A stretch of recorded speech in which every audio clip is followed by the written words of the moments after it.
Peace, peace, peace, peace, peace. Peace, love, and light to all American Aborigines. This is your brother, Aboriginal Power. We got another fire show for you guys today. We got some straightening we're going to do. But let's get into this intro. Let's go.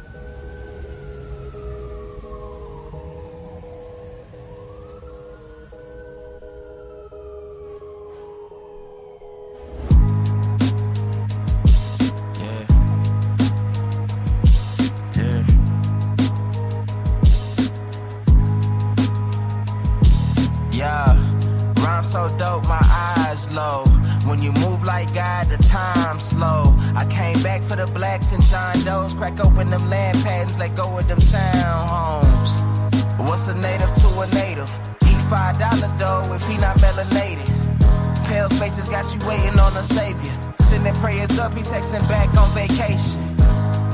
Yeah, God's children. Give all your praise to Jesus, but how God feeling?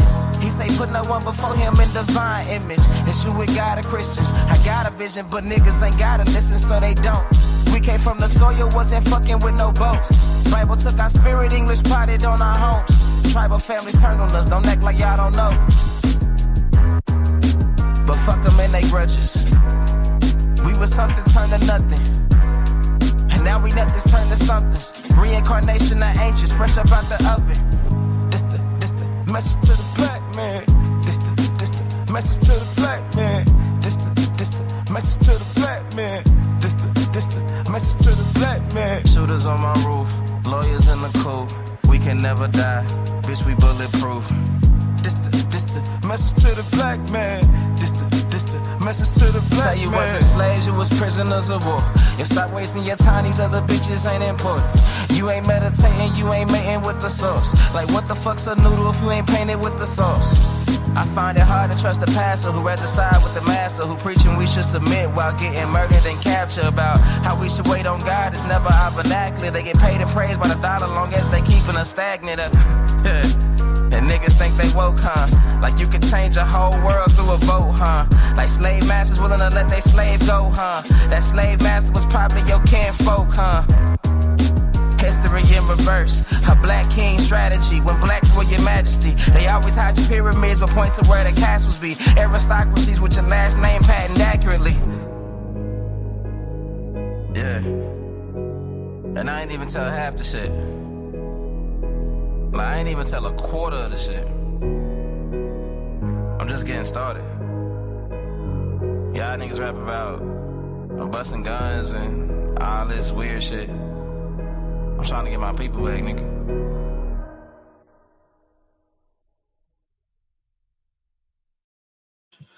Peace, peace, peace, peace, peace. Peace, love, and light. Shout out to everybody that's in the building. This is your brother, Aboriginal Power. Hopefully everybody's doing fantastic. I do want to say shout out to everyone that is in the building, man. Now, can we get some fire emojis just to let me know that y'all can hear me loud? Want to make sure we're indicating that on point. Can we get a few people to smack that like button as we come into the building? Can we get the likes up? That's going to send us in the algorithm code. We got some straightening to do, though, family. We got some straightening to do. Brother James Smalls, this damn fool done lost his rabbit ass mind. And we're going to show the hypocrisy, the contradictions, and maybe just the ill-mannered old man he is. Not to take away any of his endeavors, but when you're wrong, you're wrong. What's right is right. Truth doesn't have no remorse. Shout out to Sly in the building. Salute to everyone in the building. I do want to encourage everyone to hit that like button, please, family. Share this on all your social media outlets, family. Also, hit that like button. Also, family, support the channel that you see in the chat. If y'all ready to get right into this live action, drop a fire emoji. Let's go.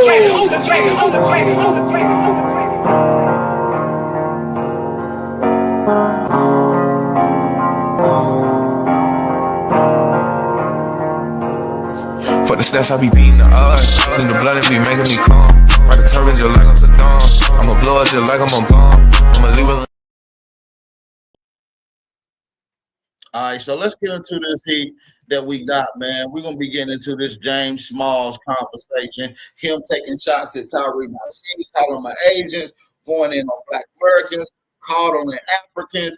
Hey, man, it's a lot to deal with. Let's get right into it.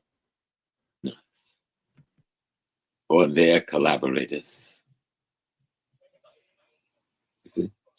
Now, Wow. and so I always tell my people, history erases the mystery. Study the history of the nation. Learn who Jomo Kenyatta was. Learn who Didan Kamanti was. Learn who Odinga was. Learn who Malcolm X was. Learn who Martin Luther King was. Got to be good. We don't want to listen to all that African jargon that he's talking about. We want to get into the meat and potatoes. So let's get right into it, family. Friends, because we were trying to tell a story about our people, about two, three really very significant leaders in our community, and we wanted that story to be told well. And even though we don't get the awards and accolades we deserve, I think we more than deserve, we told the story and the world saw the story. And they couldn't stop that part of it, They couldn't stop that. Well, Prof, wow, thank you so much for being. That's why when I was watching this show, I was like, who is a consultant? So I did know, man. So thank you so much. So, Prof, So James Smalls done went and jumped on the African channel, but he don't jump on no Black Americans channel.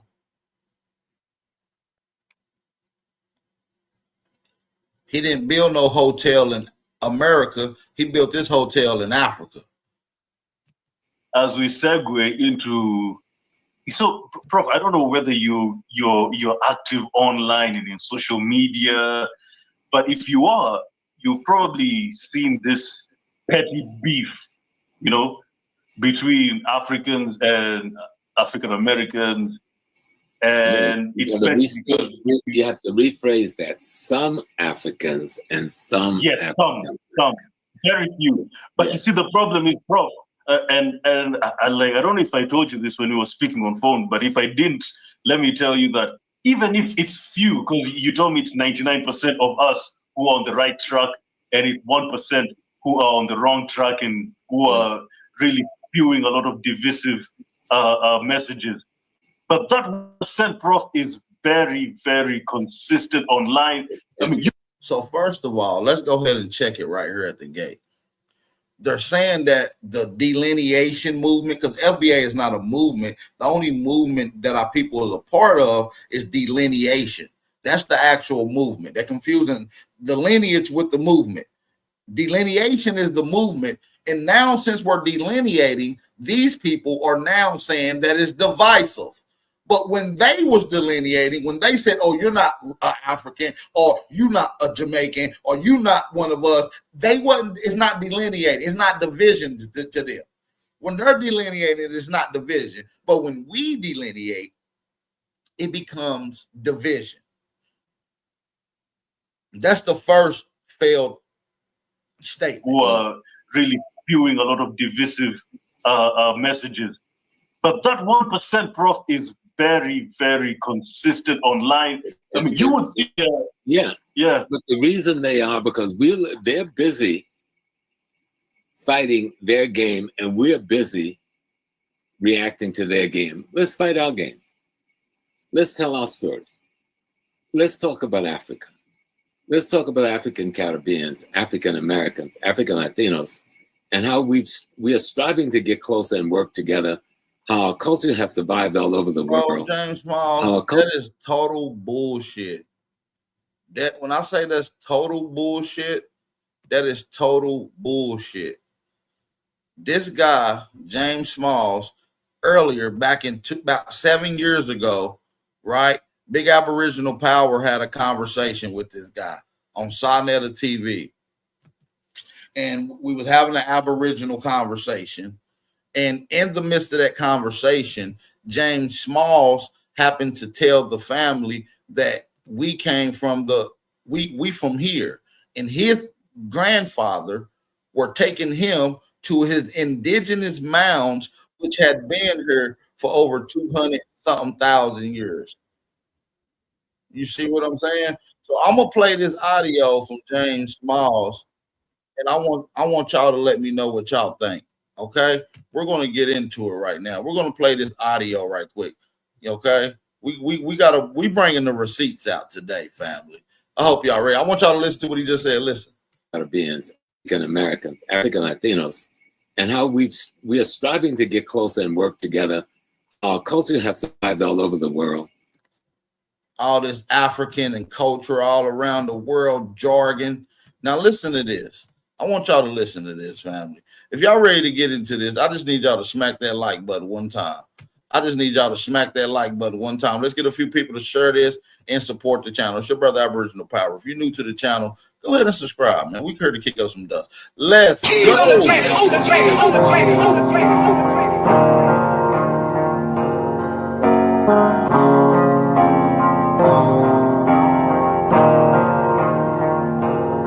For the stats, I be beating the odds. In the blood, it be making me calm. Ride the turbines just like I'm Saddam. I'ma blow it just like I'm a bomb. I'ma leave it. Because our people buried themselves in mounds. Yeah, Indians, niggas, same thing. My grandfather used to take me to visit the different burial ground and mounds because our people buried themselves in mounds in the woods of Oak Hill down in South Carolina. I thought that was absolutely normal. Do y'all hear this? I'm gonna run it back again. Niggas, same thing. My grandfather used to take me to visit the different burial ground and mounds because our people buried themselves in mounds in the woods of Oak Hill down in South Carolina. I thought that was absolutely normal. It wasn't until I left the woods and the farms where I grew up that I found people rejected ownership of being here before the slave ship. Come on, bro. How you go from arguing with people who rejected us being here to you being the one rejecting us being here? It wasn't until I left the woods and the farms where I grew up that I found people rejected ownership of being here before the slave ship. They thought that was a cop-out on being African, especially as the 60s went on. And so I would say little about it. I know who I am. I'm an African American whose family was here, half of my family, before the slave ship came in. We were not straight-haired, no redskin. I may be a little red, yes, but the white-skinned people that we're calling the red-skinned people, who are Asiatics, they only got here 10,000 years or so ago. What? We've been here for at least the last 200,000 years, if not longer. And everybody. Come on, man. Come on, man. He's sitting here. He's one of the biggest contradictors you will ever see. Do y'all hear this nonsense? Let me play it one more time.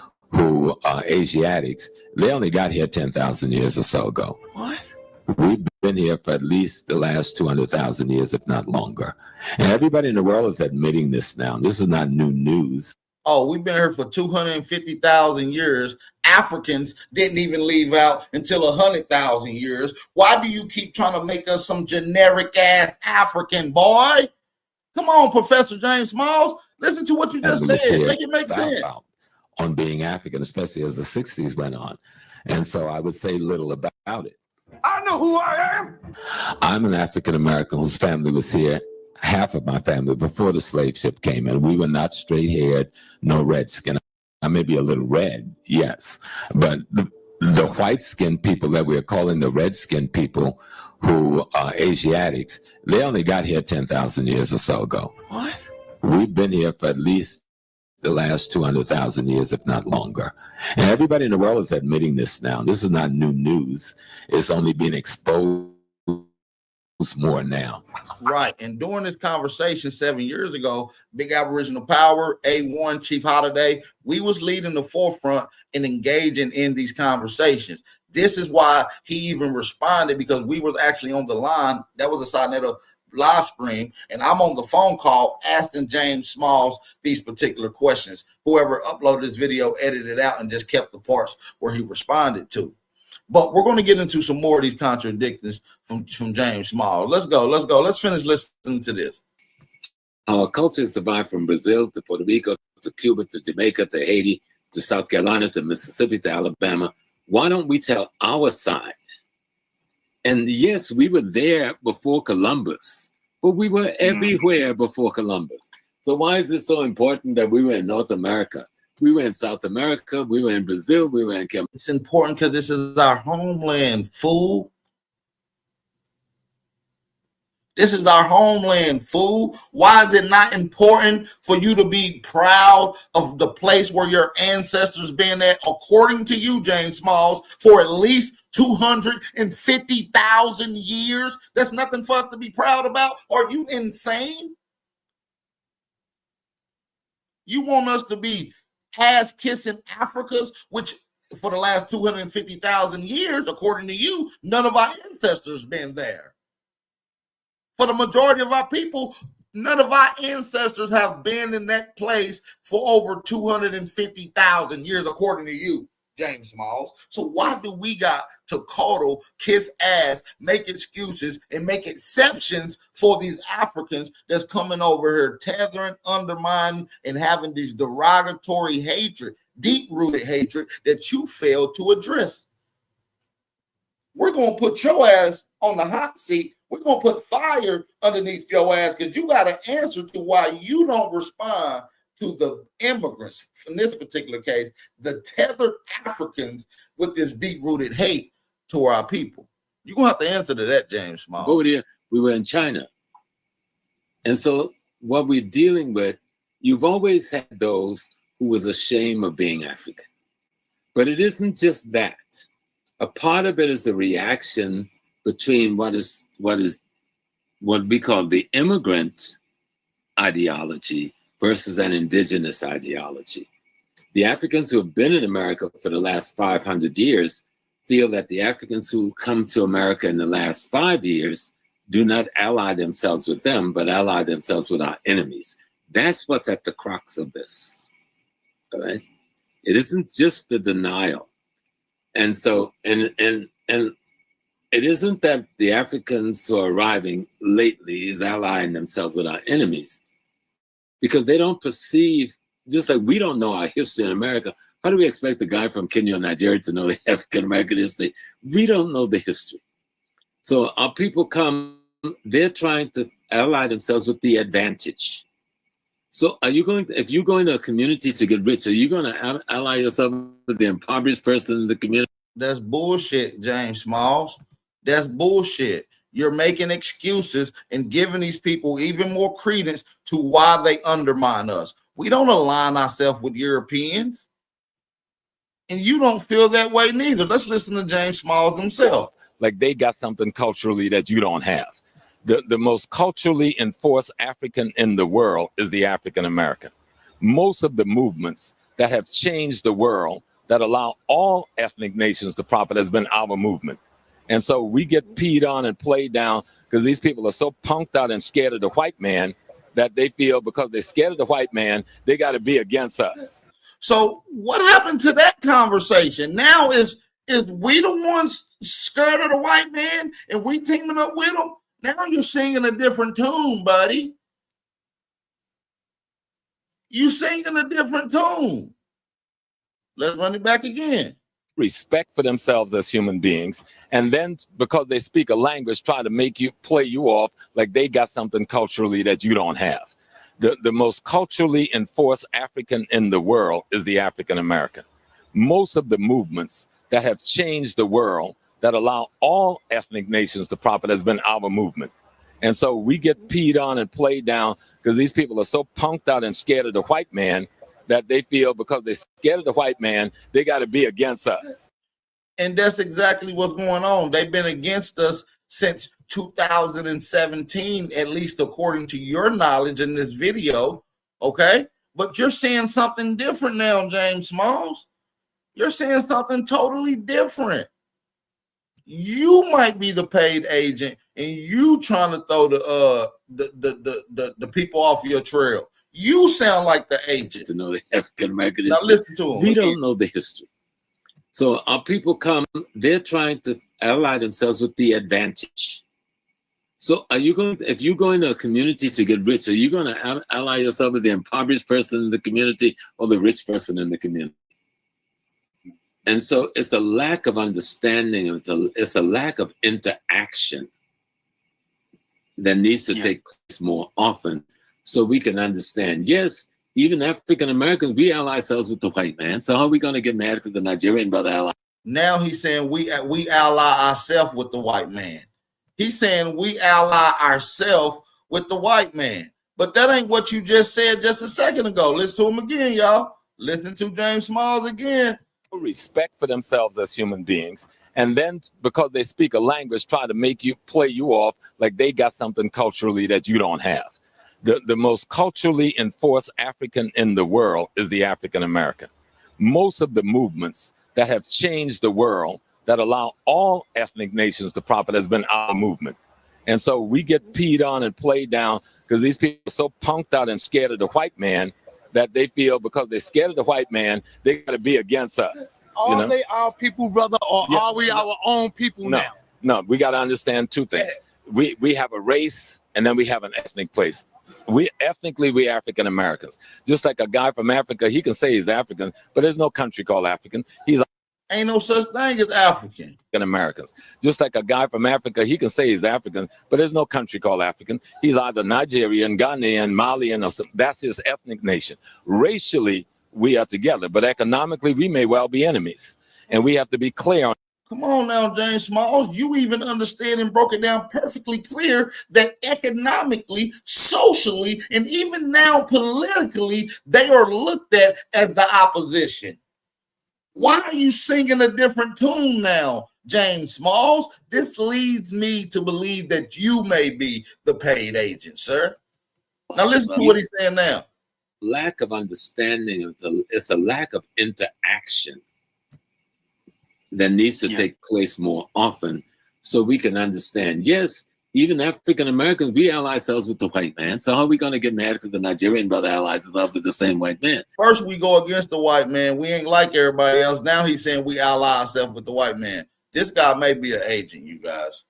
And you know, a lot of this Pan-African shit been infiltrated since Marcus Garvey started lining himself with the white supremacist class, with the colonizers, literally KKK members.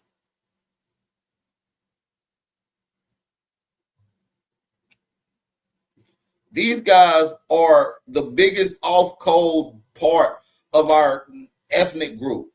We're on code by delineating, and these agents like James Smalls are now trying to throw a monkey wrench in the delineation movement. And I'm going to tell you why.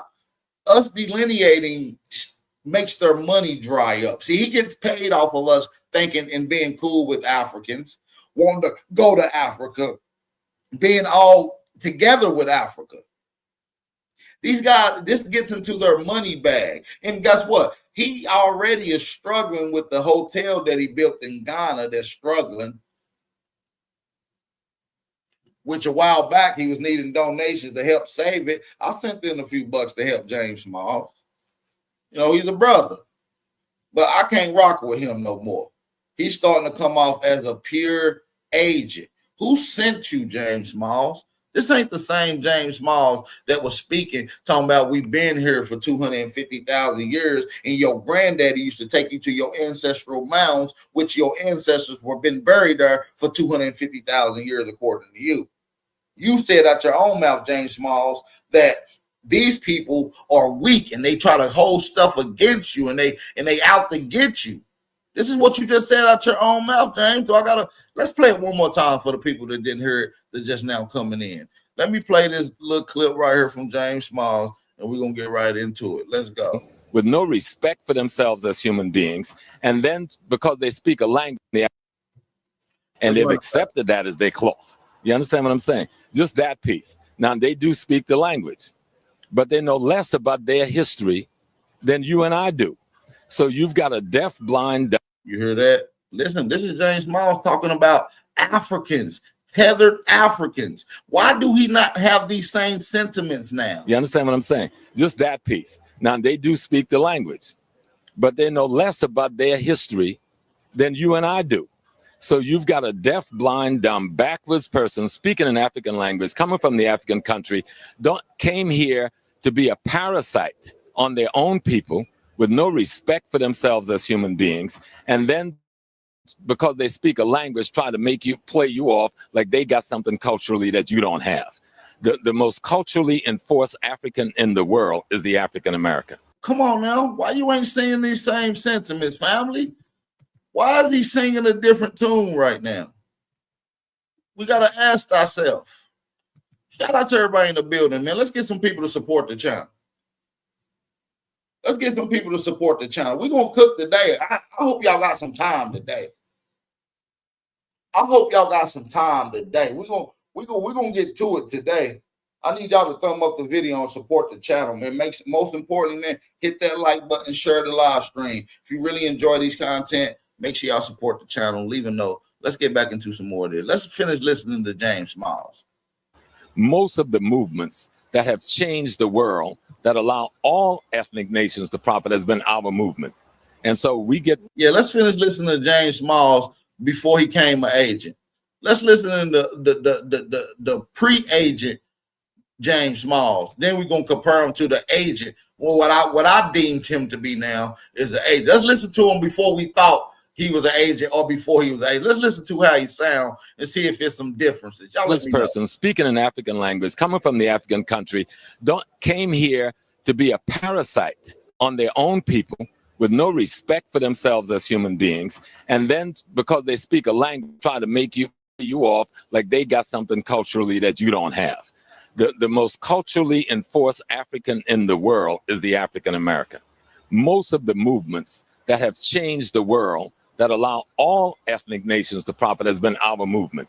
And so we get peed on and played down because these people are so punked out and scared of the white man that they feel because they're scared of the white man, they got to be against us. You hear him talk? This is how he felt about Africans, especially African tethers. Listen. And so we get peed on and played down. These people are so punked out and scared of the white man that they feel because they're scared of the white man, they got to be against us. Are they our people, brother, or are we our own people now? No, we got to understand two things. We have a race and then we have an ethnic place. We African Americans. Just like a guy from Africa, he can say he's African, but there's no country called African. He's either Nigerian, Ghanaian, Malian, or something. That's his ethnic nation. Racially, we are together, but economically, we may well be enemies.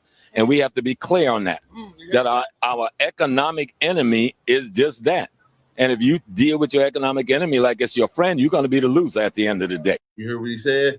They are our economic enemy. Why are we not holding him to these same damn standards still? This still applies today.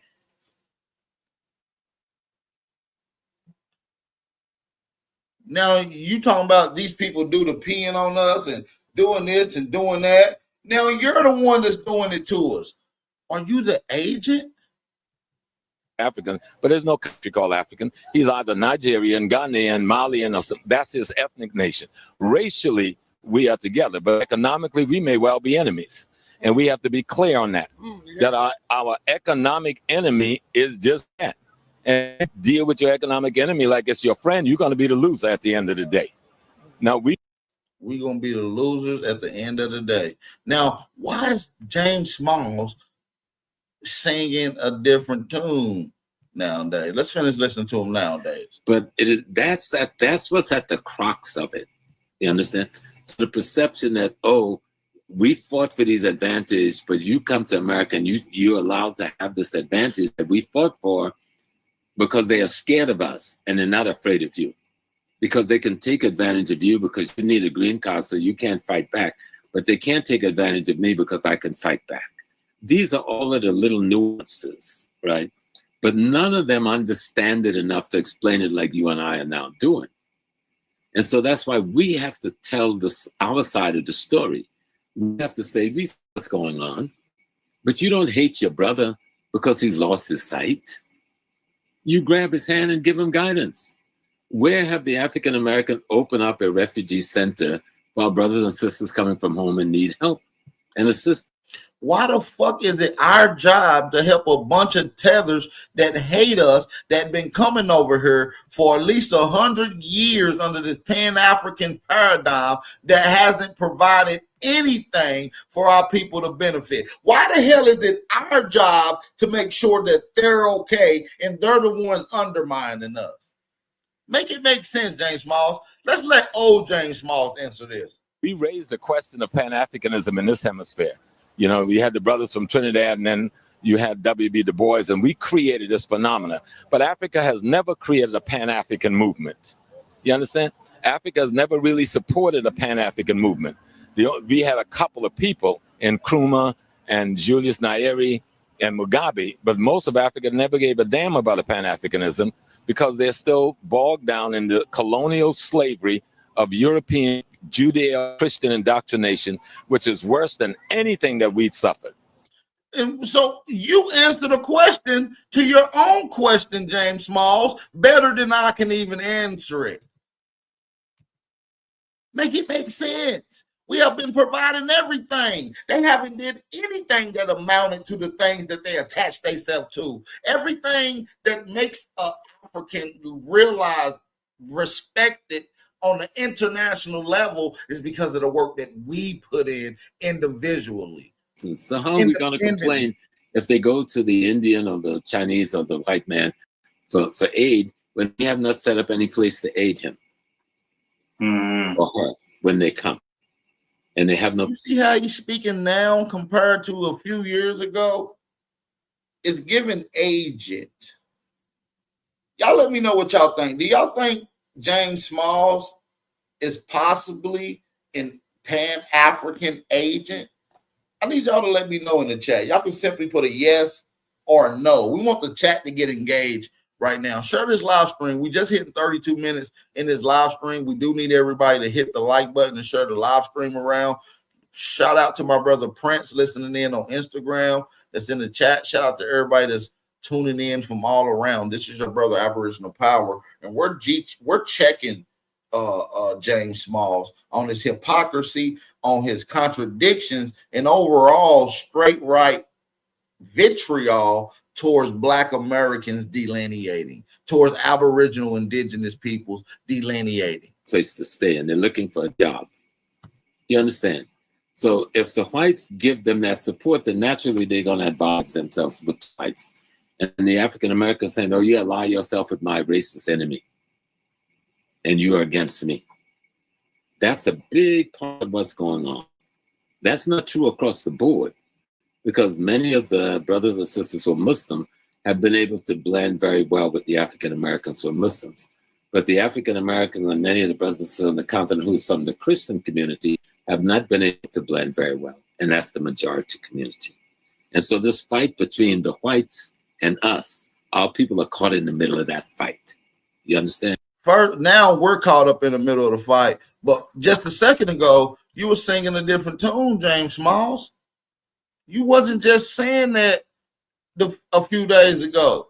Matter of fact, let's listen to what he said again.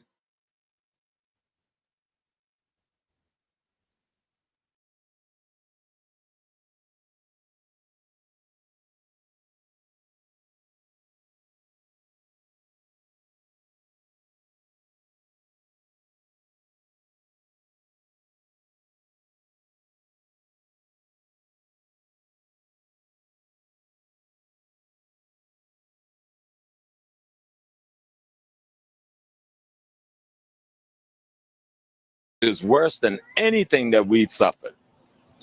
Worse than anything that we've suffered. The illusion of the clothes and the language make us think we're dealing with somebody that has some African purity culturally and spiritually. You're dealing with a confused, backwards Christian that love Europe more than they love their own ancestors.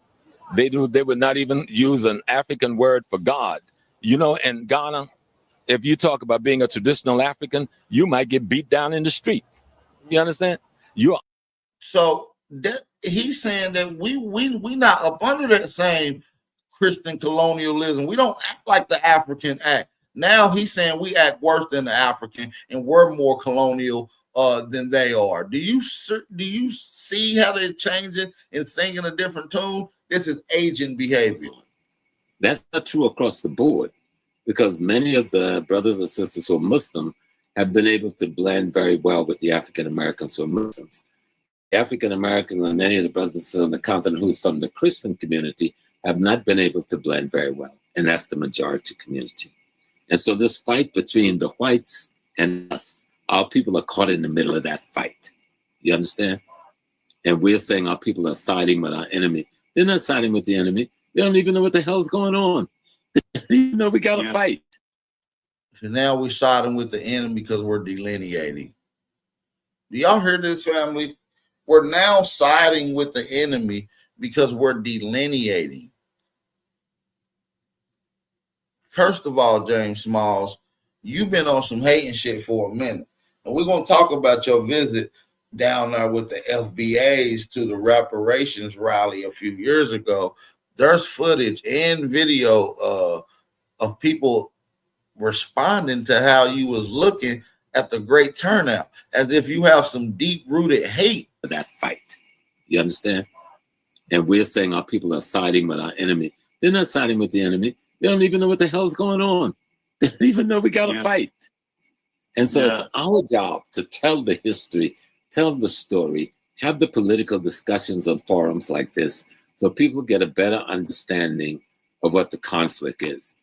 So you got people who thinking, the ones in America thinking, our brothers from home don't want us, they hate us, they betrayed us, because look, they're only with the white people, they don't come with us.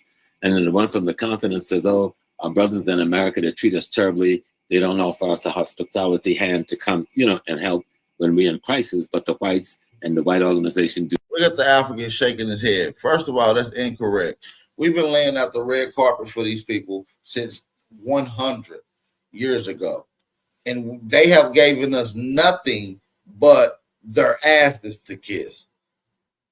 At what point in time do we draw the line and say, well, listen, we're not going to try to be with you. Y'all don't obviously want to lock in. We're going to do our own thing. We are our own people anyways, so we're just going to do just that.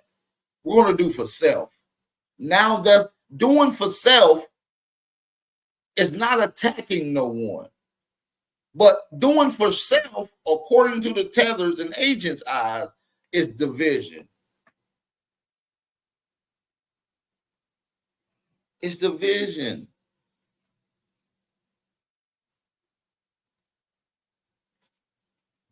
Pan-African movement died in 2003 when we did the great debate called Pan-Africanism is Dead.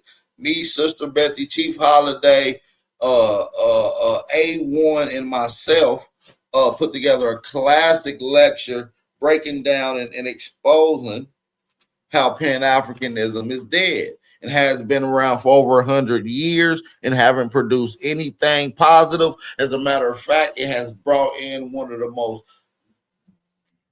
rudimentary perspectives, one of the most devastating perspectives, which is all skin folk or kinfolk and all black people must come together. That's why we're in the position that we're in now, and a lot of our people is confused, thinking that these Africans and Jamaicans and all these other melanated tethers, immigrants that's coming over here, is with us because they look like us, due to this fake sense of reality that the Pan-African movement put in place. The Pan-African movement gave you a false sense of understanding that all people are together with you.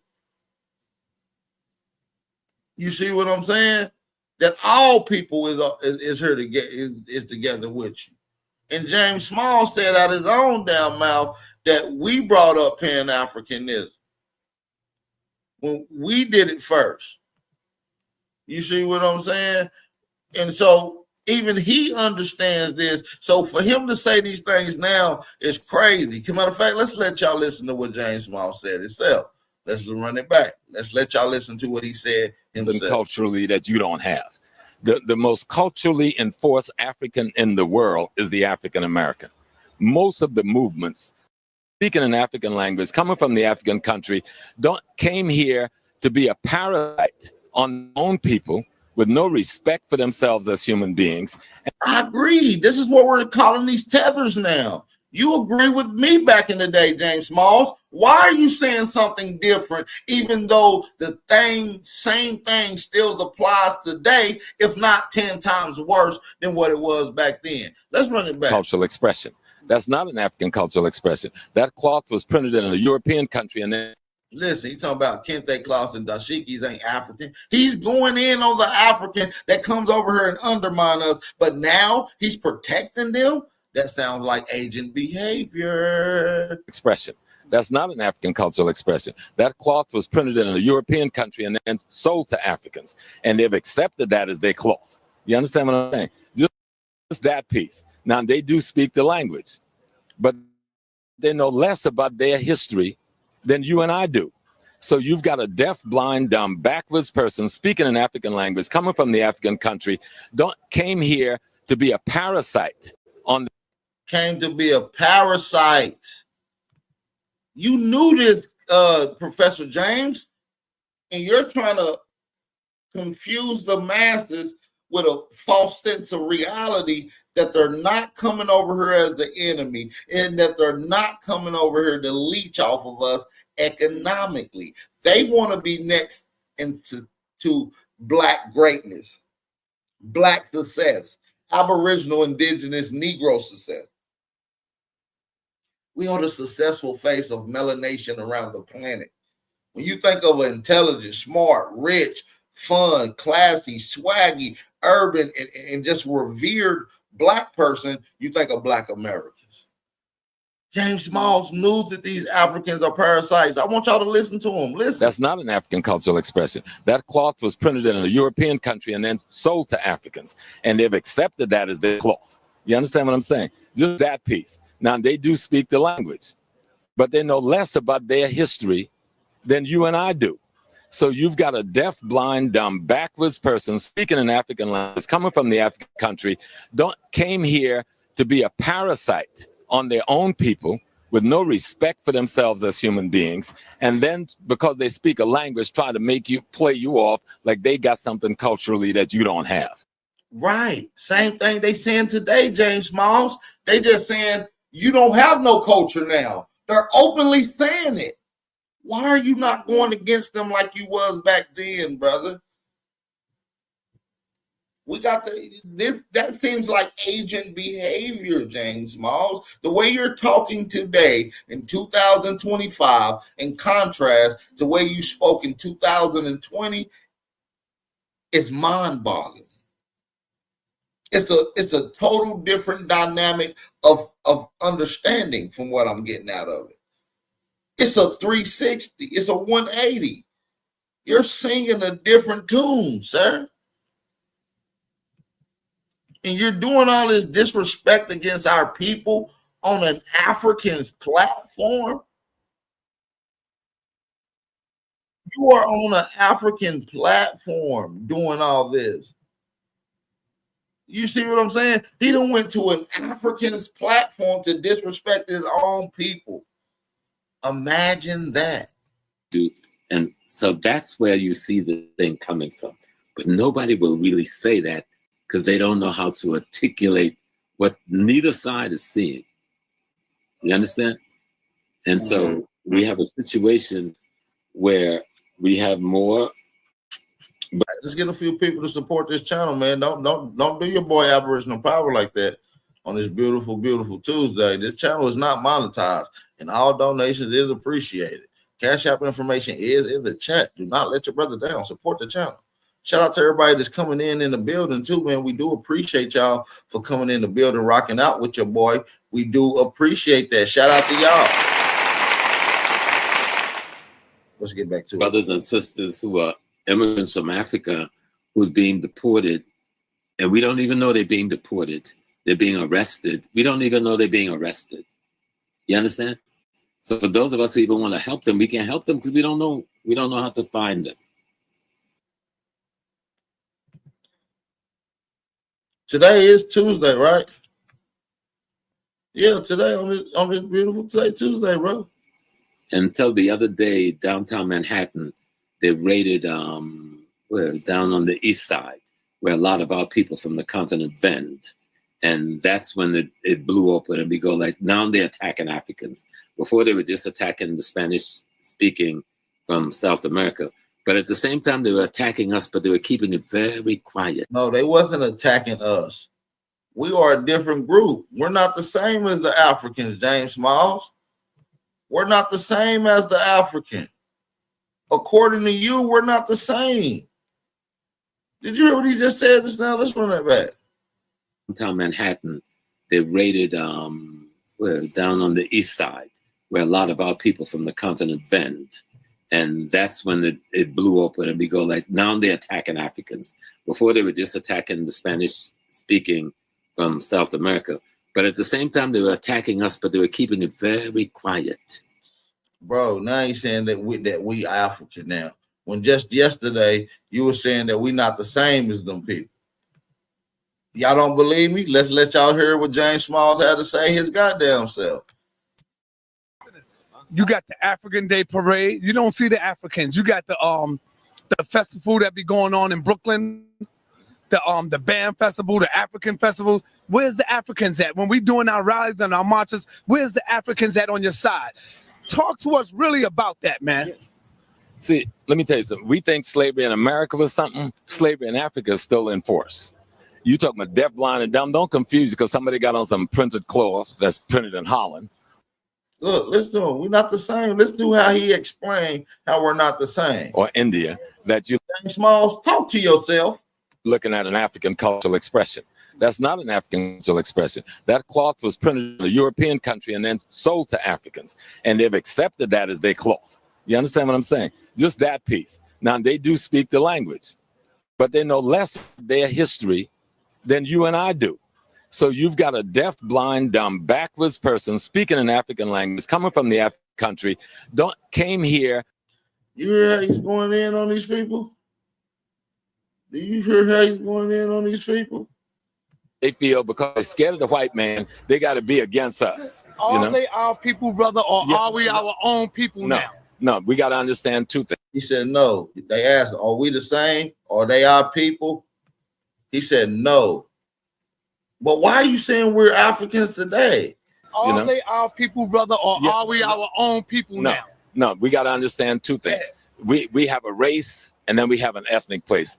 We African Americans. Just like a guy from Africa, he can say he's African, but there's no country called Africa. He's either Nigerian, Ghanaian, Malian, or something. That's his ethnic nation. Racially, we are together, but economically, we may well be enemies. And we have to be clear on that. That our economic enemy is just that. He's calling the African tethers his economic enemy. What made you change, James Smalls? What made you change your perspective? Listen to him now. But that day, the ICE people came in the open and just beat up on our people and took their products and away so that the next day, a street that was always full of West Africans. Now he's saying that the Africans is us. Vendors were on the street, but the police would only arrest the African American vendors. So I was just walking by, coming from the shooting of the young man Brown out in St. Louis. So listen, man, James Smalls is either he going crazy and see now, or he's a damn agent. The poll is in the chat. I want y'all to let me know what y'all think. Post-colonial colonial trauma syndrome. And that's what both sides are suffering from. Lack of knowledge of history, a lack of understanding of Pan-Africanism. Hold on. He said we have a lack of knowledge. He said we have a lack of knowledge. How you gonna say that we don't have no knowledge yourself? Huh? How you gonna say that we don't know who we are when earlier you said we got more knowledge yourself than anybody? Let's listen to him again, you guys.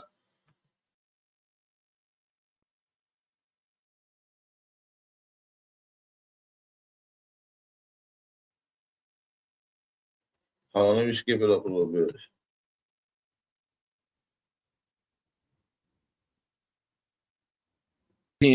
Judeo-Christian indoctrination, which is worse than anything that we've suffered. Worse than anything that created this phenomena. But Africa has never created a Pan-African. We had a couple of people in Nkrumah and Julius Nyerere and Mugabe, but most of Africa never gave a damn about a Pan-Africanism because they're still bogged down in purity culturally and spiritually. You're dealing with a confused, backwards Christian that love Europe more than they love their own ancestors. They would not even use an African word for God. You know, in Ghana, if you talk about being a traditional African, you might get beat down in the street. They don't even know about their own self. James Smalls going in on his goddamn self. This is agent behavior. James Smalls. What is going on, sir? Didn't you say you went to the mounds with your grandfather? Huh? Didn't you say you went to the mounds with your grandfather? Didn't you say you went to the mounds with your grandfather and they was 250,000 years old and your ancestors was there? Matter of fact, let's let y'all listen to it again.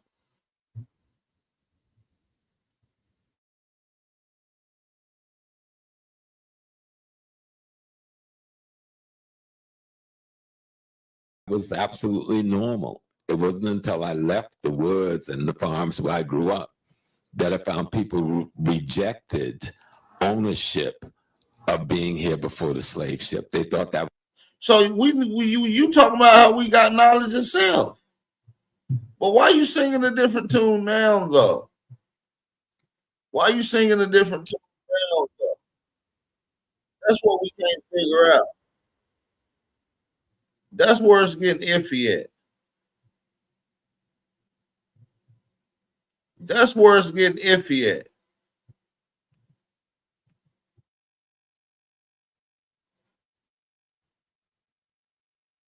Come on, man. Listen to what he's saying.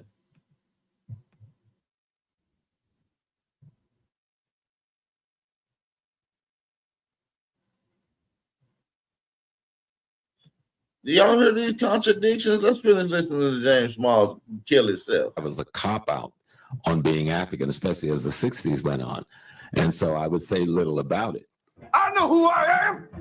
I'm an African-American whose family was here, half of my family, before the slave ship came in. We were not straight-haired, no red-skin. I may be a little red, yes.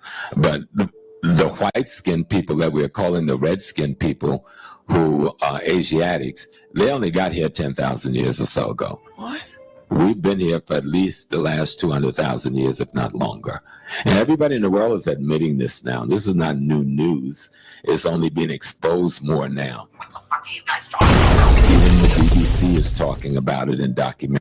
Come on, man. You're not even singing the same tunes, James. Let's get back into some more of his contradictions. And they're both suffering from post-slavery trauma and post-colonial trauma because neither know who their real enemy is. So they think each other is the enemy, you know. And the white man don't give a damn about none of us.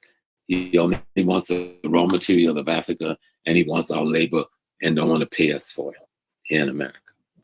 So it's for us to try to have more interaction like you and I are having today. And I have sometimes with Susan Tato on Pan-African Daily TV and some of the other forums.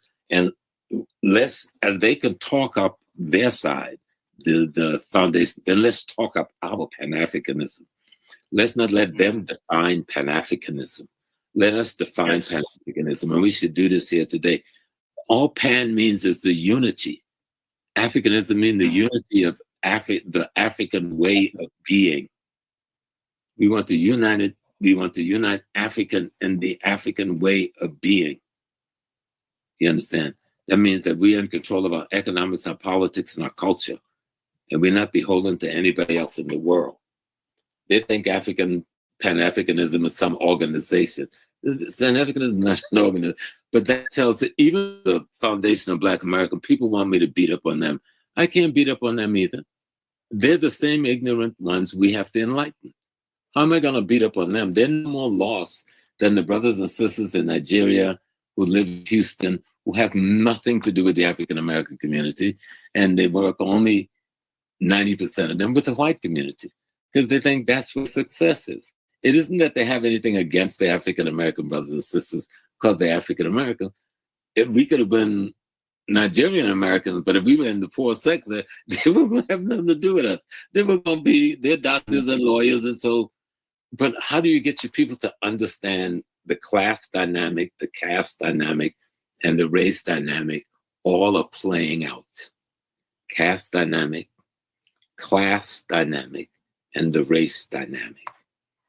And our lack of knowledge of one another. That's why I do tours. For 40 years, I've been doing tours to Africa. And then I brought tens of thousands of people so that they could see home and they could know our story. I'm trying to put together a Christmas trip right now, right? That's going to leave on the 14th of December. I'm way late because since I got back from Ghana in August, I had 6 funerals, 6 deaths in my family. So I've been going to funeral to funeral to funeral almost every week. That means flying to South Carolina, flying to Connecticut. And so I couldn't get my trip for December. But only a month ago, I'm still doing it. I'm just putting it together. Even when we were on, the secretary's been trying to reach me on the phone because I know she got to do a couple of things before she puts out this flyer. Because bringing the people to Africa and let them see their family, interact, and so many of them have moved to the continent who are retired, because I've been a lot of elders, a lot of retired people, and they've moved to Ghana especially. Some have moved to Kenya, some have moved to Tanzania, most have moved to Ghana, and some have looked very heavily at Gambia, but Ghana has been the big recipient of this kind of move, and I'm talking thousands of people. I was in Ghana and part of the leadership that founded Panifest back in the day. I'm part of the leadership that founded Emancipation Day in Ghana under President Rawlings. President Rawlings and I were very good friends. I love that brother. God bless his soul. I so wish he was still here with us today. And he just lost his queen, Nana Kanu Washerman, whose funeral I learned is at the end of the month. I'm going to miss the funeral, but when I get to Ghana in December, I will go with my group and pay my respects to the family. But we just need to do more things together. I'm going to skip it up just a little bit right here. I think this is where it get a little juicy. There are churches that do this in our community, but we need to have some sort of African reception kind of kill them, that they would, of course, he came down the hill because that made the African brothers curious. And he married a sister from South Carolina, almost my town, Sister Carolyn. They were married about 60 years now. But Perez says, no, this is the program. And they're still doing it. The U.S. State Department is still instructing and informing African people who are migrating legally to the country not to have anything to do with us. And so this bitterness has a lot of little things that grow them. Our people don't want to be caught in that situation, but if the State Department is telling you that, and you're trying to get your green card and a citizenship and a job or enter college, what are you going to do? Are you going to say, I'm not listening to y'all, and be thrown back on a plane and sent back to beginning? You're not going to do that. Exactly. You're going to reluctantly go along with that process. And then that process starts building. And then you got the African Americans who just play in ignorance, but we don't know how much American State Department or Justice Department is involved in Foundation of Black America. Who's getting paid the money to say what they're saying? There's a paper, it's a white paper, you could probably find it online. It was done by a man named Brzezinu Brzezinski. He was the national security director under Jimmy Carter. And his white paper, the first paragraph, he said that the policy. The arguments online, I just can't believe. I'm gonna play it from right here. Y'all hear me? Drop a fire emoji if y'all in the building, man. I want to make sure the audio is cool on you guys end. Let me know if y'all can see everything clear. Drop a fire emoji and support the channel, man. Don't be no buster. It's your brother Aboriginal Power. Shout out to all my FBA brothers, all my Aboriginal indigenous brothers that's in here, man. Y'all already know how we coming, gang. Let's go. 60,000 Americans, whites and blacks, are applying for jobs in Africa. They're having a friggin' titty over here. 60,000. If it's 60,000 that they've been able to analyze, let's say it's about 80,000 people from here trying to get the hell up out of here and go work and live in Africa. And this is frightening for this. So we don't know how much of that foundational Black American thing and the ADA thing. You understand what I'm telling you? I'm telling you straight up. We don't know how much of that is USAID type of stuff. Because USAID. He pretty much saying it's an agent. Let me run it back a little bit. It's the agents. You know, I've seen my. Listen, what's running back? Should never unite politically, culturally, or economically. That is still the policy of the government of the United States. So what you're seeing ain't quite what you. Listen to what he said. Involved in Foundation of Black America. Who's getting paid the money to say what they're saying? There's a paper. It's a white paper. You could probably find it online. It was done by a man named Brzezinu Brzezinski. He was the national security director under Jimmy Carter. And his white paper, the first paragraph, he said that the policy of the United States of America, that African American and Africans should never unite politically, culturally, or economically. That is still the policy of the government of the United States. So what you're seeing ain't quite what you see, and it's only. He's saying that if you're saying we shouldn't unite with them, and that we saying if people saying we shouldn't get money with these people economically, that's some government shit. But James Smalls, you sound weird because you literally said the thing that you said we ain't supposed to say. Let's play the clip. We have a race and then we have an ethnic place. We African Americans. Just like a guy from Africa, he can say he's African, but there's no country called African. He's either Nigerian, Ghanaian, Malian, or something. That's his ethnic nation. Racially, we are together, but economically, we may well be enemies. And we have to be clear on that, that our economic enemy is just that. And if you deal with your economic enemy like it's your friend, you're going to be the loser at the end of the day. Now, we raised the question of Pan-Africanism in this hemisphere. You know, we had the brothers from Trinidad, and then you had W.B. Du Bois, and we created this phenomena. But Africa has never created a Pan-African movement. You understand? Africa has never really supported a Pan-African movement.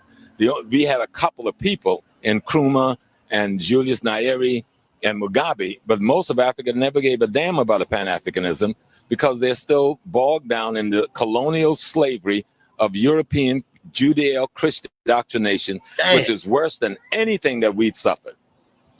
Worse than anything that we've suffered. The illusion of the clothes and the language make us think we're dealing with somebody that has some African purity culturally and spiritually.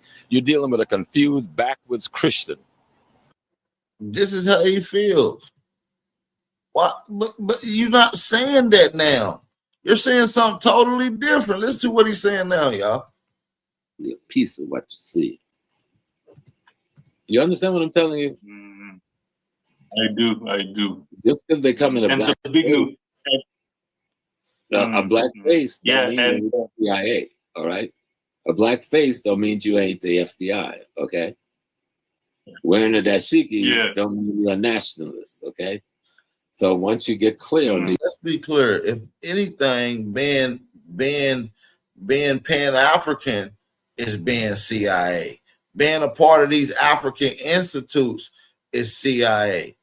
If you really want to get down to the nitty-gritty of it, the way I see it. You feel what I'm saying? When you get down with these other organizations and these other groups, that's what you become, a damn agent. Pan-African being corrupt. He's a Pan-Africanist, y'all, by the way. That been sold out by CIA. You feel what I'm saying? And we've been proving it step by step. I know y'all like, Bobby, you ain't proved it, whatever. We'll show y'all. We'll show y'all the facts. But you can just tell right now within the double talking, right, that he's on some agent behavior. He's saying that if people saying we shouldn't get economically close with these tethers and immigrants, then that's agent talk. No, you're saying agent talk. You're saying agent talk. You're saying agent talk. Now let's get into some of this shit, man, because they talking about CIA and all this, that, and the third. When we know that some of y'all forefathers and some of the people in y'all Pan-African community, for a fact, we know for a fact that these people are agents. As a matter of fact, let's get into some of the facts that we have on the screen today. This here is a CIA debriefing letter from the CIA Central Intelligence website. This is the debriefing from the Colombia and United States community. And look, I'm gonna zoom in on it so y'all can see as good as y'all can see. All right. It says the very nature of the Cold War struggle against communism and the drive the empire required intensive non-military research. The United States government intelligence agency and community under the direction of the Central Intelligence Agency is the charge of enlisting the enterprise and to cover the non-governmental organizations through covert penetration of civilian branches of government. Now listen. This is crucial right here. Voluntary groups, corporations, law firms, research centers, cultural projects, foundations, and universities. The CIA is able to mobilize and coordinate for the government services much the seemingly as a political work of the U.S. civilians. So they use these particular groups like the University of Columbia, things of that nature. And we're going to get into actually that they actually use that particular school. And it's going to make sense why I use that particular school, because Pan-Africanism was given birth out of that whole school. I'm not going to break it all the way down for y'all right now. I am not going to break it all the way down. That's a whole nother, when you get into the facts, it's crazy. Let's get back into James Small's convo. That's why studying history is important.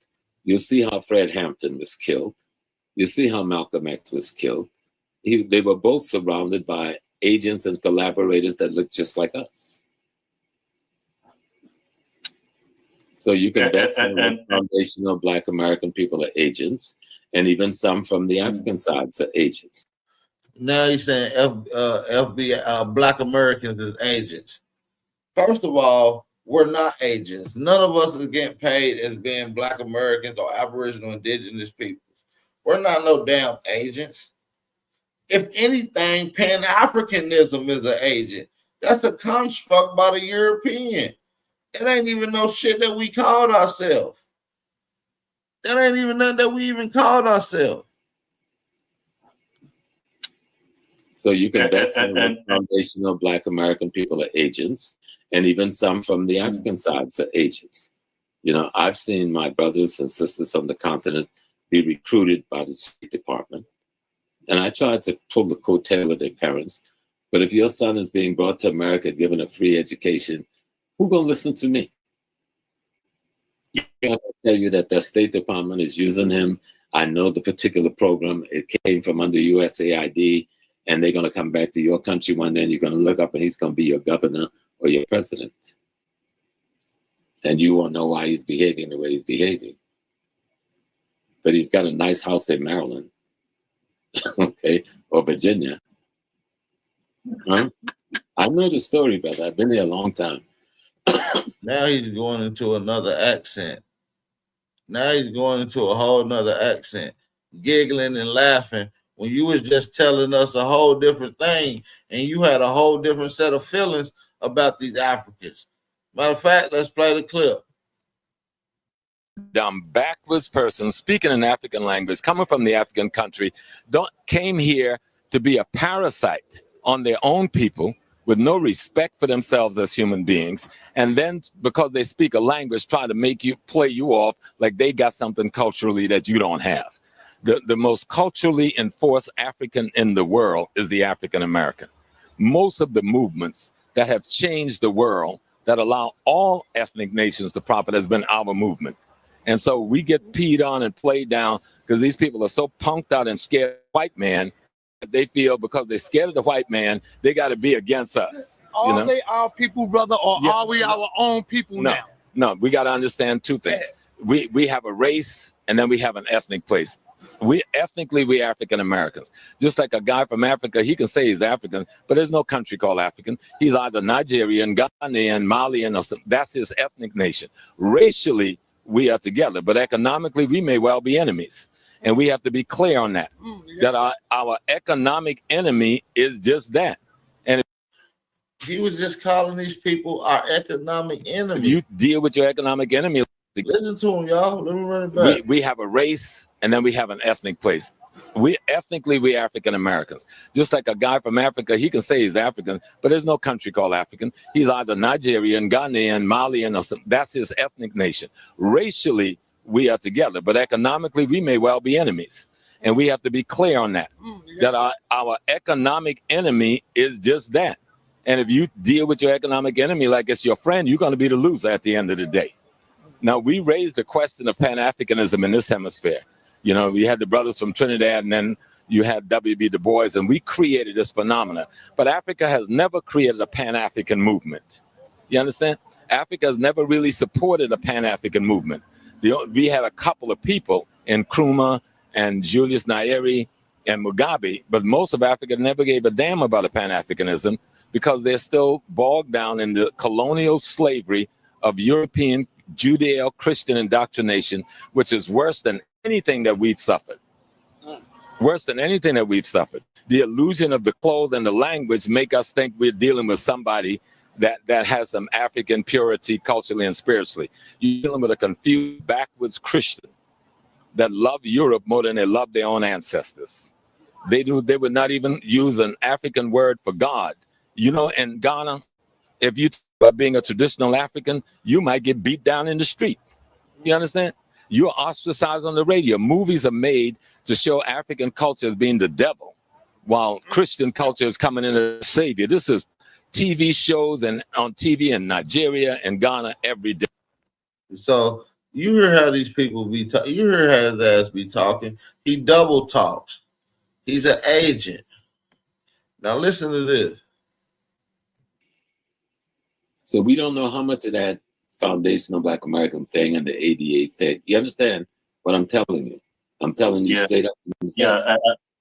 We don't know how much of that is USAID type of stuff. Because USAID was no USAID. That was CIA. Just State Department. That's what USAID was. He know that because he's part of it. Pan-Africans are part of that movement. Oh,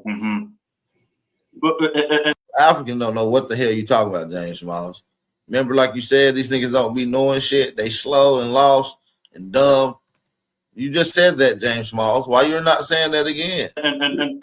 And Prof, by the way, you're right. I just see them online. I see their reasoning and their arguments online. I just can't believe the ignorance. Man, you don't even know what the hell he's talking about. You're right. I just see them. You don't even know what the hell he's talking about. Online. I see their reasoning and their arguments online.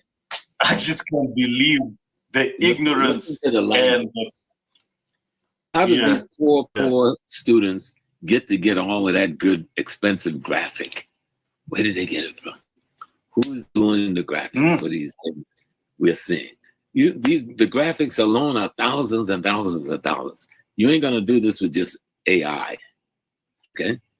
Somebody is behind this. Okay. The one thing they don't want is the young people of America to begin to bond with the young people of Africa. They've centered this thing with the young people. You saying we shouldn't be with them. You said we shouldn't be with them, James Smalls. You literally said that. You see what I'm saying? You literally said they had economic threats. You said this, James Smalls. Now you're going against what you said. Let's listen to him again. We're gonna play his contradiction. The bond with the young people of Africa is the young people of America to begin to bond with the young people of Africa. They've centered this thing with the young people, right? So he's saying we should come together with them. Now we got a bond with them. Just yesterday, you wasn't even saying that, though. Matter of fact, let's play the clip, man.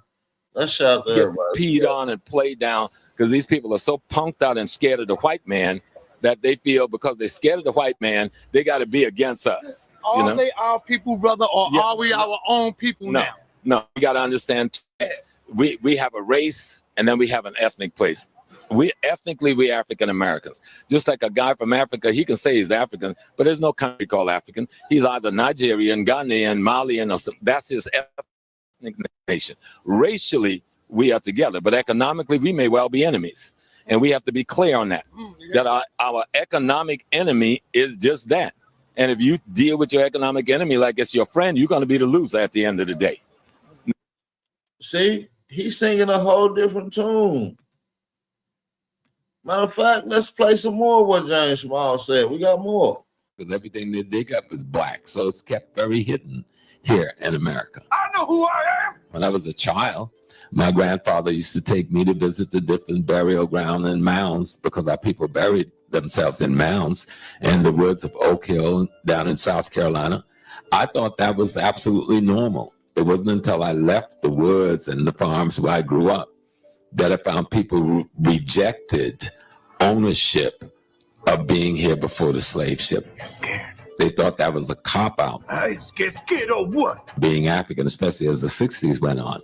And so I would say little about it. What?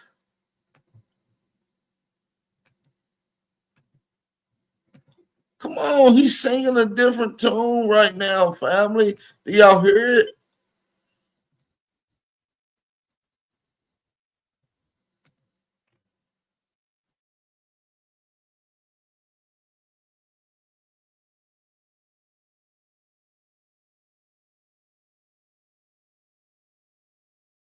Of African people. You think they're not going to do everything MI5 and MI6 from the Brits? You think they're not in Kenya? Everything? You think they're not watching you? You think when you do this show, and MI5 and MI6 isn't going to scrutinize? They're copying everything we said. They're going to scrutinize everything you said. Okay, so don't be foolish. We're at war. We're at war. Oh, wow. What's my little sister name that they kidnapped and beat up and hurt that child like that? Mumbi. Dr. Mumbi. Yes, Dr. Mumbi. Yes. I'm going to have her on the show. I would so enjoy watching her, even when me and her would disagree. She doesn't really know, but I would watch her all the time. And sometimes, Mumbi, and the next, I know I didn't see her for a while. And then when I saw her again, I could see somebody had hurt her. It was in her face, it was the way she wore her hair. She spoke frighteningly. She started talking about religion and all these things, which was not a part of her thing before, And I reached around to Susan and others and says, did somebody hurt this baby? And yes, they did. Then people told me, they kidnapped her and they found her side the road somewhere. They had beat her up. Who are they that did that to this girl?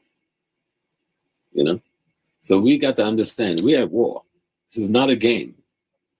I'm not just giving. No, I'm gonna skip up to the meat and potatoes part of this conversation because it gets juicy right here and it gets even more messier. Make sure y'all hit that like button, thumb up the video, and support the channel. We rocking now. Let's go.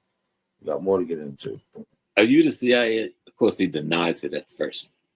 And then when he had to admit it, I don't care if you're the CIA. You got a right to work for your government, but you don't have a right to spy on me, especially on the guise of being my friend, right? But if you knew this guy, you'd think he was just the nicest dude in the world. He's getting scholarships for kids, but what he was doing is recruiting the best of the Ghanaian minds into their spy program against their own people. It's happening all over. You got them in Kenya. They're there too. British intelligence is all over Kenya. USA, CIA is all over Kenya. That mess between your government and Haiti, who do you think was paying the money for that? Why do you think the president was going against his own courts? You know, who trained? Where did he get his training before he came back home? You know, he certainly didn't come back because he had such great loyalty to the cause of Kenya. No disrespect. He is the president. I will respect his presidency, and the people would have to make the choice who they want as their president. But we have to understand how colonialism works, how neocolonialism works. And reading Kwame Nkrumah's book, Neocolonialism, is one of the best books you can get on the subject. That'll explain this foundational Black American thing and all that. Because you'll see what the strategy is. Once you know what the strategy is and what the goal is, you'll recognize the tools when you see them at play. You know, you'll recognize the tool. So, but we're going to talk about our love for one another, no matter what part of the world we're in, whether we're in Cambodia. I get calls from African mothers from the continent who lives in Thailand, who lives in Dubai. They listen to my tapes and they call me all the time. And I give them, so wherever we are in the world, we're Africans. I think that's Peter Tosh. You know, when we listen to Peter, you know, listen to the records of Peter Tosh, Peter tell you that we are an African. You know. I love it. Cries, by the way, bro. You know. So we just have to tell our side. Let's let the Foundation Black America do their talk, but let's talk about our history. Let's talk about Nkrumah. Let's talk about Du Bois. Let's talk about Paul Robeson. Let's talk about Nani. Let's talk about Nzinga. Let's talk about what's happening now. Let's talk about all of the young African Americans that have moved to Ghana, Kenya, and Nigeria. Let's talk about all the Kenyan and the Nigerian Tanzanian who lives now in North America, who's not involved in any of this foolishness. But they're married into each other. They're raising their children, sending them to college. They're coming back and forth home, visiting their families. Let us tell our story. They're telling their false narrative.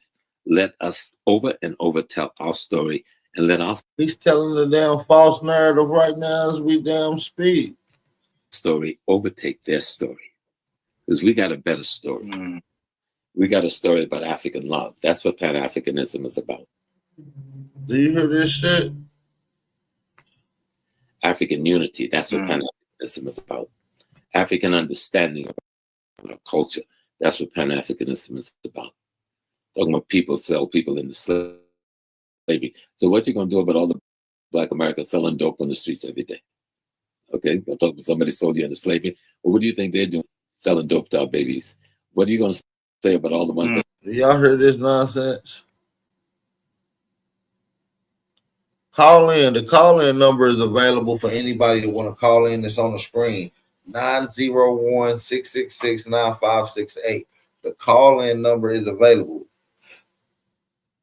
Y'all can call in at any given time in this show. All right, call in. Call in. In the streets and killing the little boy while they're going to work. You know, what are you going to do? You spend 50 years with a music called hip-hop and rap that call your mama a whore and your sister a whore and a bitch. And you glorifying it, jumping around and dancing over it. We got to know how to fight back. You understand? By telling our story. This is what's important. This is what being African look like. Tell the story to people. And so you see he's going in on this whole situation. You feel what I'm saying?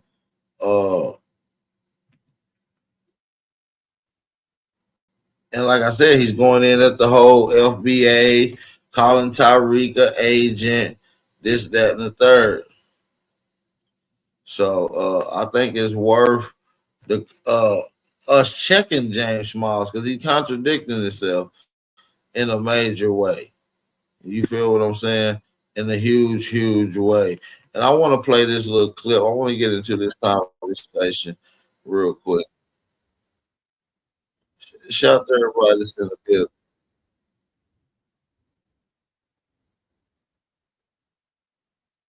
Shout out to everybody that's in the building too, man. Hit that like button.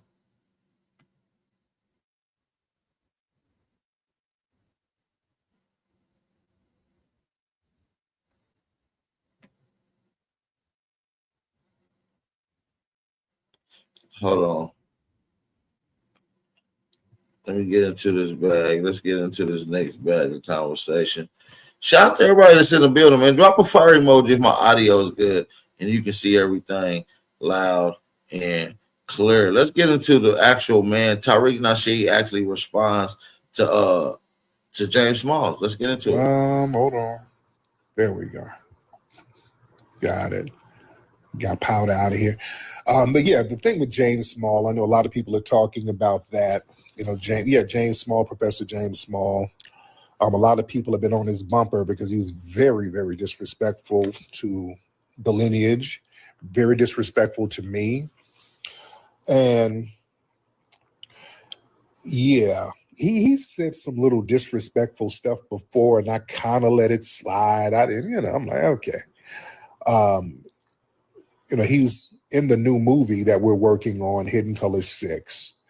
And basically what it looks like, because James Small, he was one of the main people talking delineation language. All right. He was one of the first people talking that. He knows what it is. What it looks like, some of that African tour money might be drying up, because a lot of these he's a Pan-Africanist, and a lot of these cats, they make their little money with those African tours. I think he's going on one in December. They take people over to Africa, so that shit is drying up. That's their little hustle, and that shit is drying up because people are delineating. So. And a lot of ops are in his ear, but the thing is, some people were like, well, yeah, some of the ops got to him, they like to manipulate the elders. My thing is, some of these ops, they're in your ear for a reason, because they know that you have a friendly ear to them. So I'm not going to put it just on the ops, because these same ops be hollering at a lot of different people. Why are you listening to them? You understand? You listening to them because you might have to share the same ideology with them. You did. But with Professor Smalls, yeah, some of the disrespect that he's shown towards me and the family, I've helped Mr. Smalls for real. The truth be told, nobody was really rocking with Professor Smalls until we put him in Hidden Colors, and he said this. Nobody was rocking with Professor Smalls. I mean, he did his thing back in the day, but nobody was really rocking with him. He said this. You know? And a lot of people are saying he's doing some real oppy stuff. I wouldn't put it past. But let me say this for the record. I'm not rocking with Professor Smalls anymore. The disrespect, because I've shown that man nothing but respect. Family that he has a hotel over there in Africa. When that shit was failing, I gave money to help him out with that. You know what I'm saying? So yeah, that type of the little disrespect, and he's been kind of doing that. He gets with these tethers and been taking shots at me, but then he just went real disrespectful to me, and there's a point of no return. There's a point of no return with some of the stuff he was saying about me. That ain't so. For the record, I'm letting folks know. Yeah, all that respect the elders. I respect the elders if you are respectable, because you start kind of lying and saying shit ain't true. I have no respect for you at this point. I've lost all respect for Professor Smalls. I don't rock with him. We're taking him out of the movie Hidden Colors 6. He's not going to be in it. It's going to be a minute. We're going to have to. We're re-editing that. We're taking him out. In fact, I'm going to replace him with about 3 people that I want to get. There's a couple of people that I want to get. Everyone's gearing up for the holidays. Sorry about the ass too, y'all. My bad. I'm going to replace him with about 3 people that I want to get. There's a couple of people that I want to get. I want to get Black Alpha. I want to get my brother Dave Anderson. I want to get him. You know who I want to get? I want to get this brother who's up in here too, brother Ant CEO. I want to get some of the fresh brothers in here who knows what's up, who can spit that history. And where you at, brother? Yeah, because the spirit was telling me really a few weeks ago. Something kept telling me man, you should have had Ant in the movie. You should have had Black Album. I'm like, well, damn, we've already filmed the movie. I'm like, well, damn. I'm like, shit, and we've already filmed the movie, so it's already long as hell, you know? But yeah, Dan is already in it, by the way. Your brother Daniel, he's already in it. Daniel's already in it. Yeah. But I heard Jason Black got on. Everybody's getting on his bumper. Everybody's getting on his bumper. Professor Allen, he's already in it. Wani's in it. Yeah. You see. But yeah, I wanted to get Black Alpha, so I really want to get him now because yeah, I'm taking all the small stuff out. All of Professor Small stuff is coming out. So yeah, I don't rock with him at all. Not only is all of his stuff coming out, we're taking any reference of him out of the damn museum. We have a mural of Professor Smalls. When I'm going out of town for the week, when I come back, that shit's getting covered. Family, who should we put on the wall of the Hidden History Museum in his place? Y'all give me some suggestions. Yeah, we're going to cover the mural and the whole shebang. With him, Energy Now, where, do we have something about Riza? Do I have something about Riza in the museum? I probably need to put something in there about Riza. Because somebody said Khalid Muhammad. Hey, you know what? That's a good one. We got something about Khalid in the museum, but some people feel like it's drying up their little money. You know, it's drying up people's money. It's drying up their income. And hey, that's what it is. We keep it pushing. I've never disrespected that man, ever. Never, ever, ever. Never, ever. But what we're not going to do, I'm not going to sell out the lineage for a couple of Negro pennies so I can do a couple of tours or sell some DVDs overseas or whatever. Yeah, I guess his little African tour money, I guess he don't want to mess that up. I'm not that dude, man. Y'all not, look, I'm not going to sit here and pretend to be a generic African. All right. If that's what you want to do, knock yourself out. I'm not pretending to be a generic African. And you know better. You understand? Because listen, I talked about this last night on Twitter Space. Listen, people trying to cling to that generic African thing, that's an escape hatch from responsibility and power. You see, when you acknowledge that you are the foundation of this country and that you are foundational Black American and that you owe homage and respect to your lineage, now you got responsibilities. You got to step up and protect your lineage. You got to start setting standards. You got to get out here and put in some work, which is what a lot of our young folks are doing out here with lineage-based advocacies out here. You understand? Kicking up the dirt as I pull up skirt. When I walk by, they all on alert. Any more, you could be. Left foot, right foot, left foot, right foot, left foot, right foot, left foot, right foot.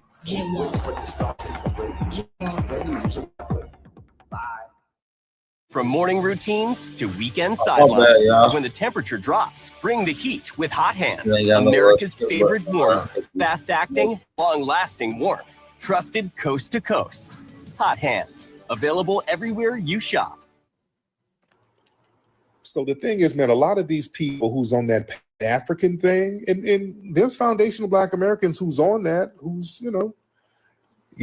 being a foundational Black American is a lineage. All right, it's a lineage. That's it. So you can be whatever you want to be. But the thing is, folks wanting to be generic African because of some survivor's remorse, because you got a lot of people with survivor's guilt who's foundational Black American. James Small, he's from a foundational Black American lineage. All right, his family's from South Carolina. But you got a lot of these people, especially the older ones, who got this survivor's guilt.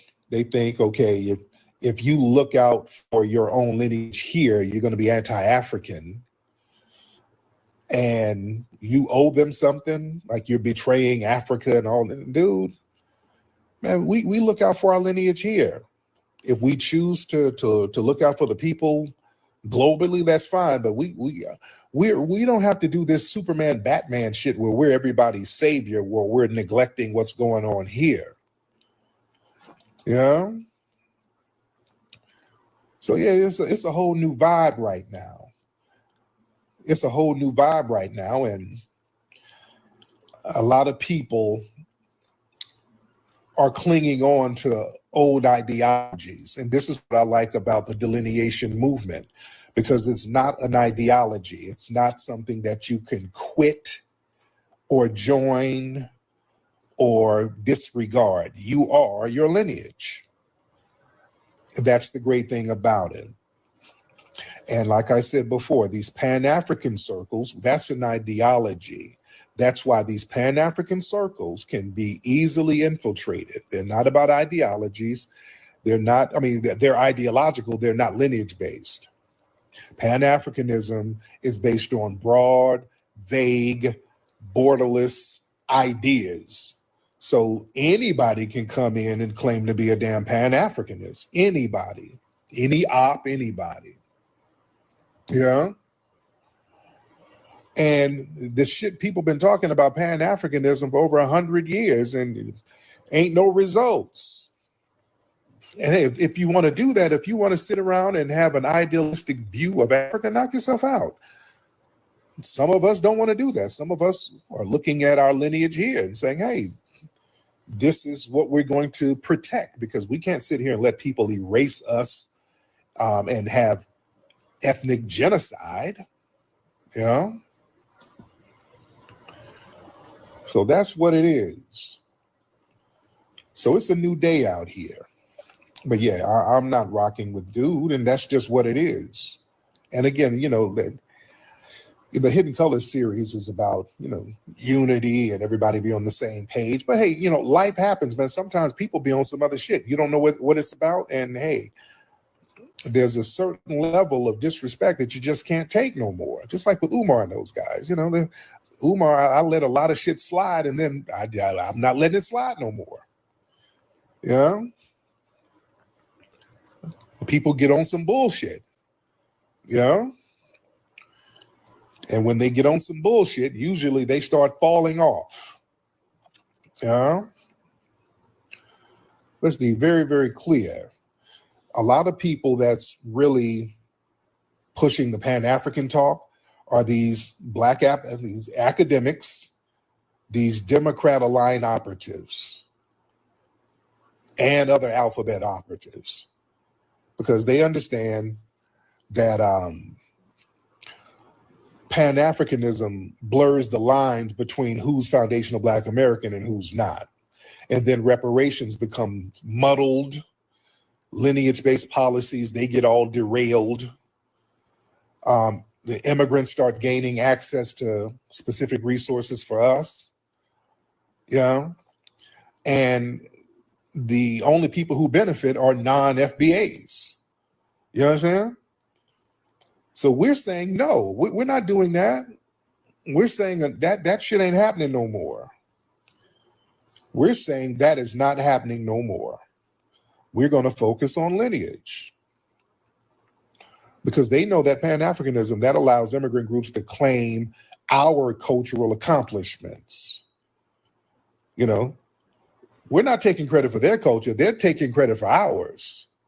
You know, they insert themselves in the foundational Black American political movements. They claim foundational Black American platforms. You dig? They come in and hijack things and flip it and then bastardize it. And it's just not, we ain't doing that. Enough is enough. We're not doing that. We're saying we're cool on that. Yeah.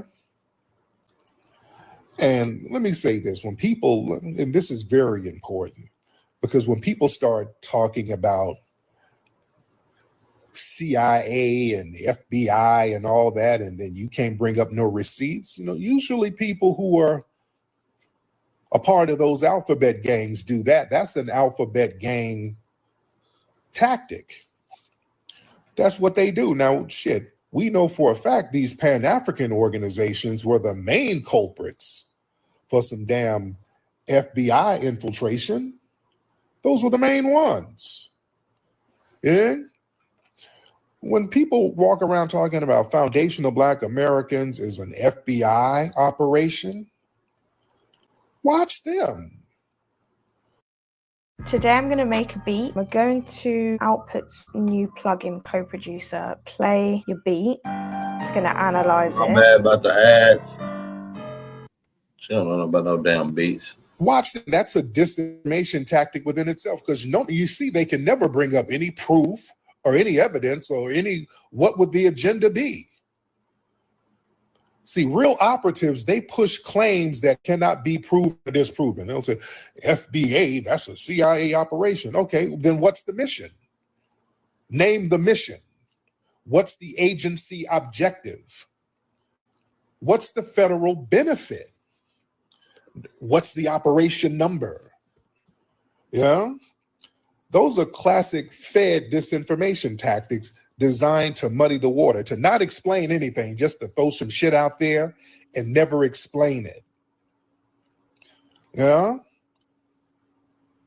They can never explain what the FBI or CIA would gain from amplifying a foundational Black American lineage. Ask these, they can never give you an answer. Okay, there is no answer. That's why they just get to trolling. They'll say some shit, then when you get into specifics, okay, what would the FBI and the CIA gain from us recognizing our lineage? You making all that shit. It gets into troll shit. See, if the FBI wanted chaos, they would target anti-government groups, they would target foreign extremists, they would target paramilitary threats, they would target cyber threats. Why would the CIA invest resources to help Black Americans identify their lineage? That literally makes zero sense whatsoever. On a strategic level, on a political level, on a national security level. So their inability to explain what the goal is, that exposes the lie. Why when people start saying shit like that? What would be the goal? That makes zero sense. What, the FBI sat up in a room and, okay, this is what they're telling you. The FBI sat in a room and said, hey, let's finesse these Black Americans into looking at their lineage and fighting for reparations to make us pay them. And let's not have a leader. Let's have nobody claim leadership, and it's not a group. Well, what? No, how would that work? You know what I'm saying? None of this shit makes sense. It don't make no sense. The only people who saying it's a group are them. Anytime somebody, hey, y'all a group, we never say that. The only people who say that are operatives. You know what I'm saying? The shit never makes no damn sense. When they start saying, well, FBA, that was created to sow division. You notice one thing? They can never tell you what's being divided. That's the biggest hole in your argument. What's being divided between what, foundational Black Americans and immigrants? Where's the established unity? Huh? Where is the established unity? There's no shared political bloc that we have with immigrants. There's no shared cultural organization that we have with immigrants or people in the diaspora. There's no shared infrastructure that we have with people in the diaspora. What the hell is being divided? They can never tell you. You can't divide what's not unified. That's a Fed talking point. Everyone's gearing up for the holidays. I agree. That is like a Fed talking point. Have with people in the diaspora, what the hell is being divided? They can never tell you. You can't divide what's not unified. That's a Fed talking point. Yeah. They can never, ever, ever, ever, ever, ever, ever tell you what's being divided because there's nothing to divide. We don't have no economic ties. We ain't got nothing going on in Africa other than folks going over there getting finessed. They want you to go over there and get finessed. Yeah?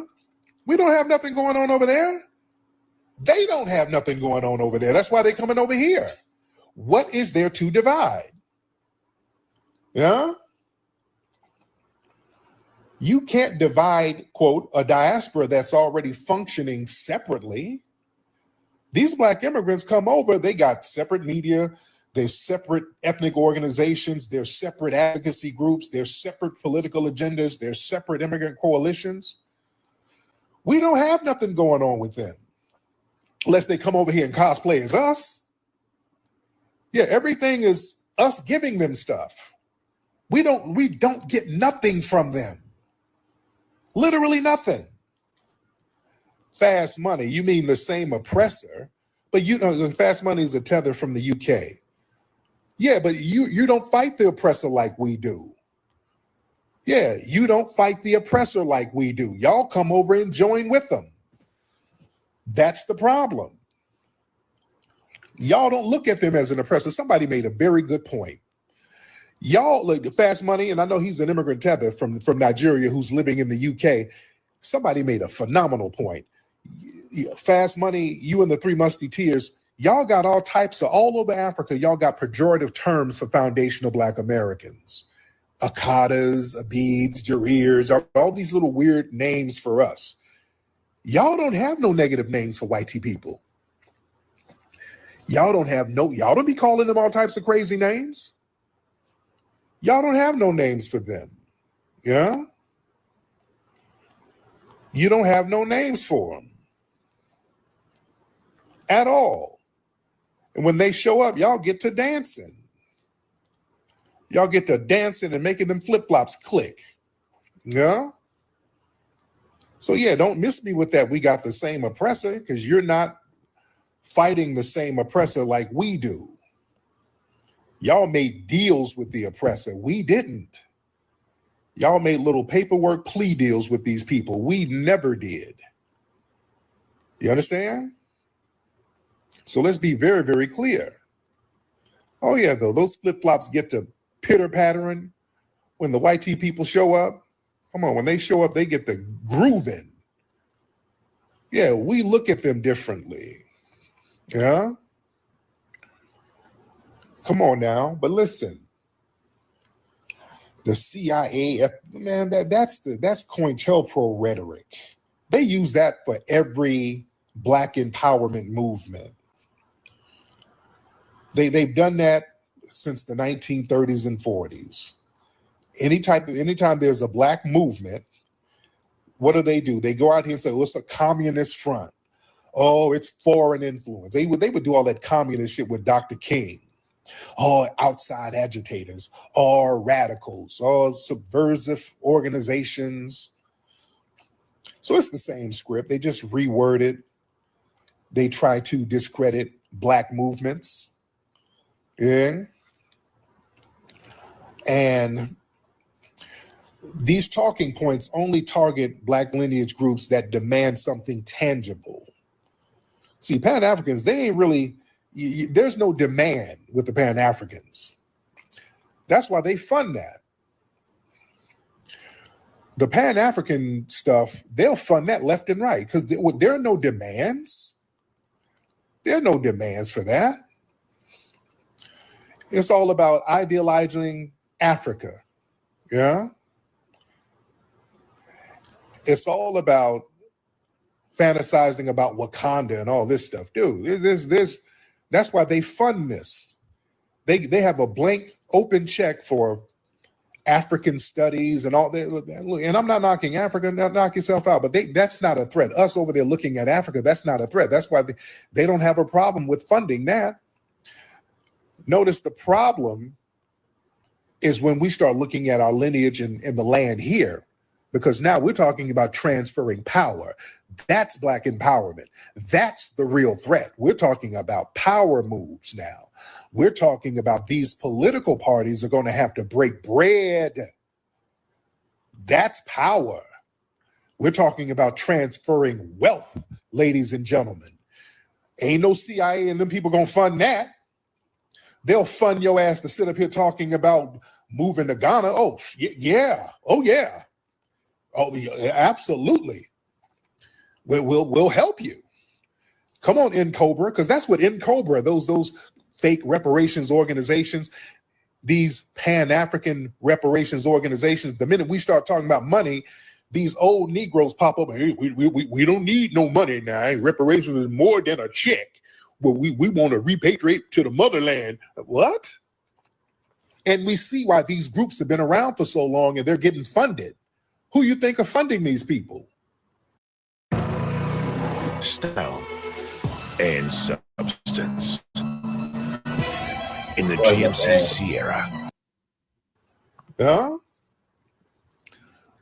Us sitting up here demanding that political parties give us some damn tangibles when they start funding that.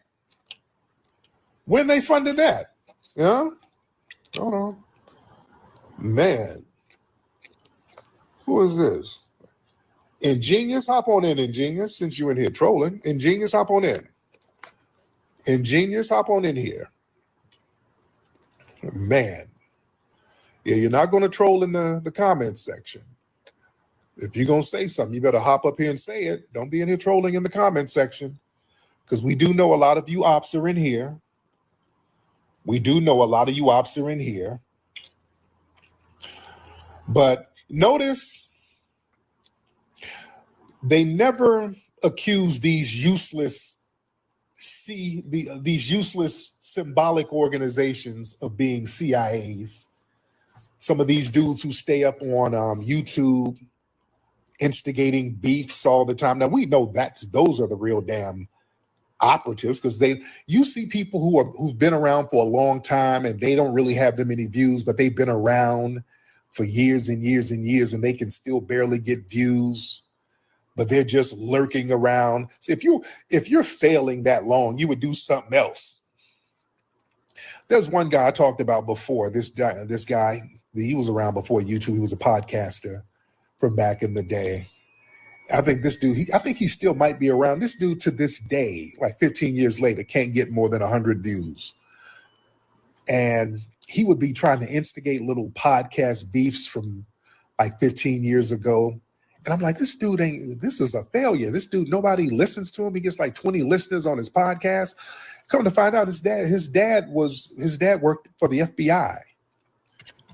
This dude's father worked for the FBI. Now, he admitted this, by the way, because he started kind of bragging about it. But yeah, he admitted it. I said, oh, okay. Yeah.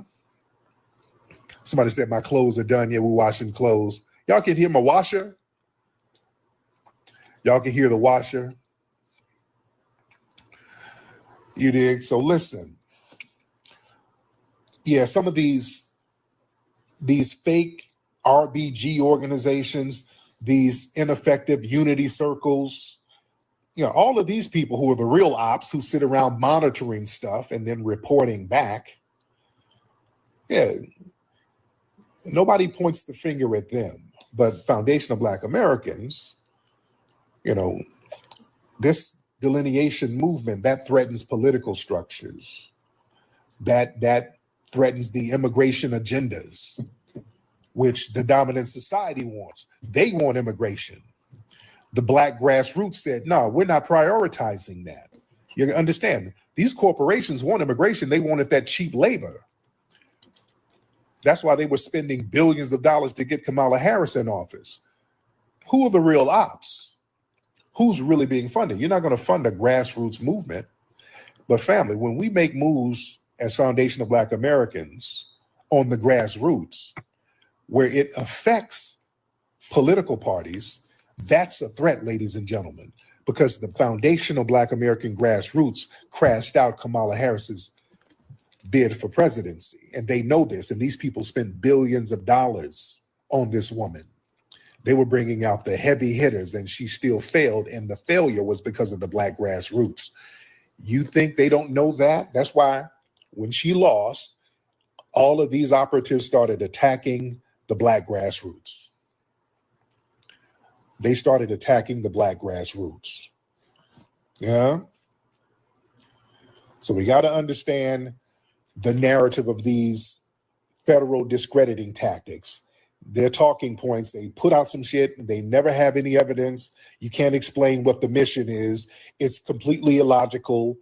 It has no historic precedent. It serves no benefit. It contradicts federal strategy. But it does have a COINTELPRO objective. You see, the COINTELPRO folks and the Fed folks, they want to discredit the Black grassroots. That's the objective, because the Black grassroots is powerful. And when we understand our power, that becomes a threat. And that has always been the case. There's a historic precedence for that. Yeah. There's a historic precedence for that. Yeah. And we see a lot of these folks that's in our spaces doing a lot of trolling and all that stuff. We got to understand that's another part of the Fed operatives as well. These people are not just in our spaces all willy-nilly. Yeah. These people are not in our spaces all willy-nilly, because too many of them use the same talking points. They'll tell the same lies and they'll put out the same misinformation. And that's not coincidental. That's coming from like a script. Just like with the Democrats, when the Democrats were trying to discredit the Black grassroots, they all had the same talking point. And I mean, it was like word for word. Anytime we demanded some tangibles from the Democrats, or y'all are MAGA, y'all trying to be like the white supremacists. I mean, it was like the same wording from all of these different accounts, almost verbatim.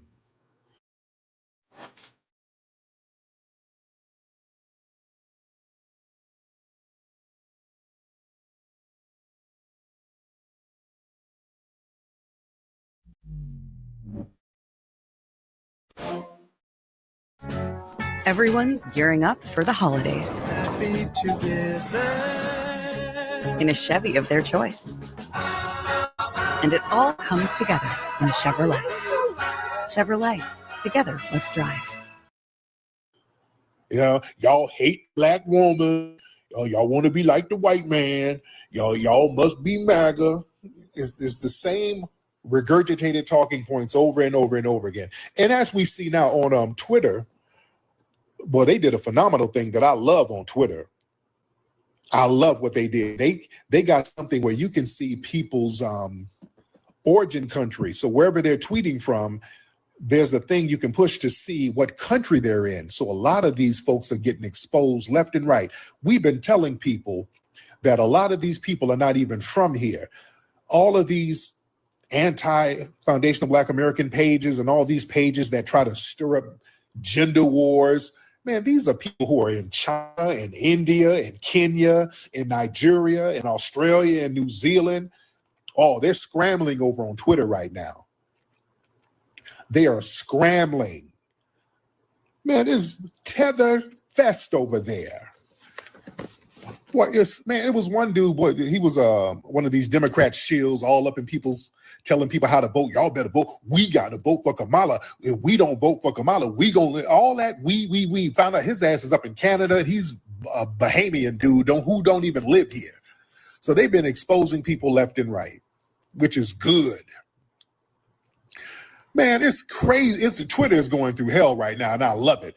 Most of these people who've been trolling in our spaces, all up in our business, trying to tell us our history, these people ain't even here. These people ain't even over here, which we've been telling people over and over. These are foreign tethers. We knew that. Now, here's the thing.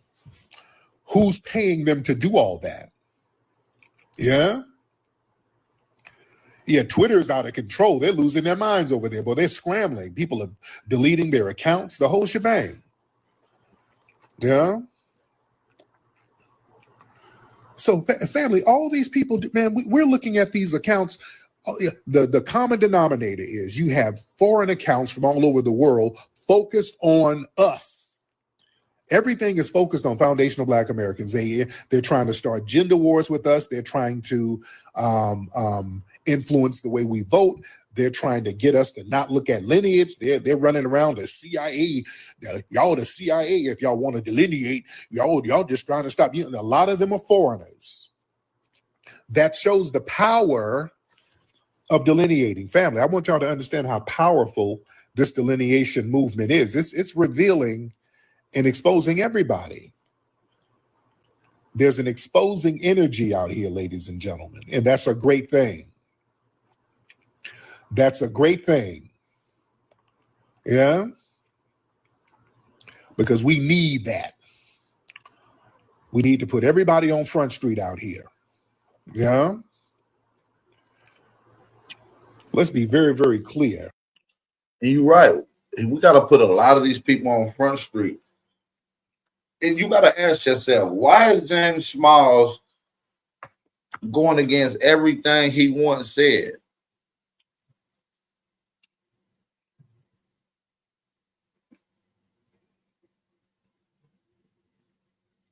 Why is he going against everything he once said? I'm trying to find a clip. I can't even find it no more. It went away. Well, you got to know that this guy is a damn agent. Why would, like Tyreek made so many crucial points, why would somebody fund an FBA movement that's asking for land back, asking for reparations and tangibles and all these particular things, wanting to identify and name myself with our own power? Why would they fund that? You got to ask yourself. They're more likely to fund this whole African shit, which they do.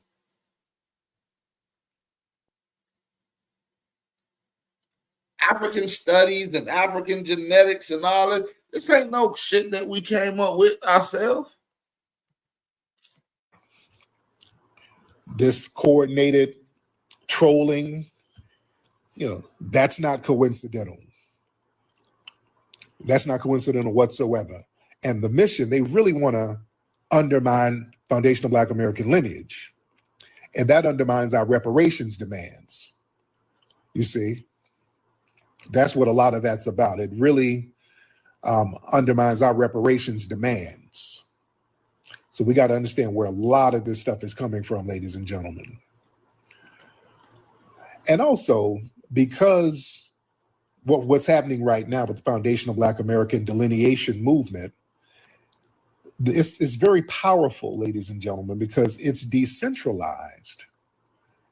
It's decentralized. And let's be clear, delineation is the movement.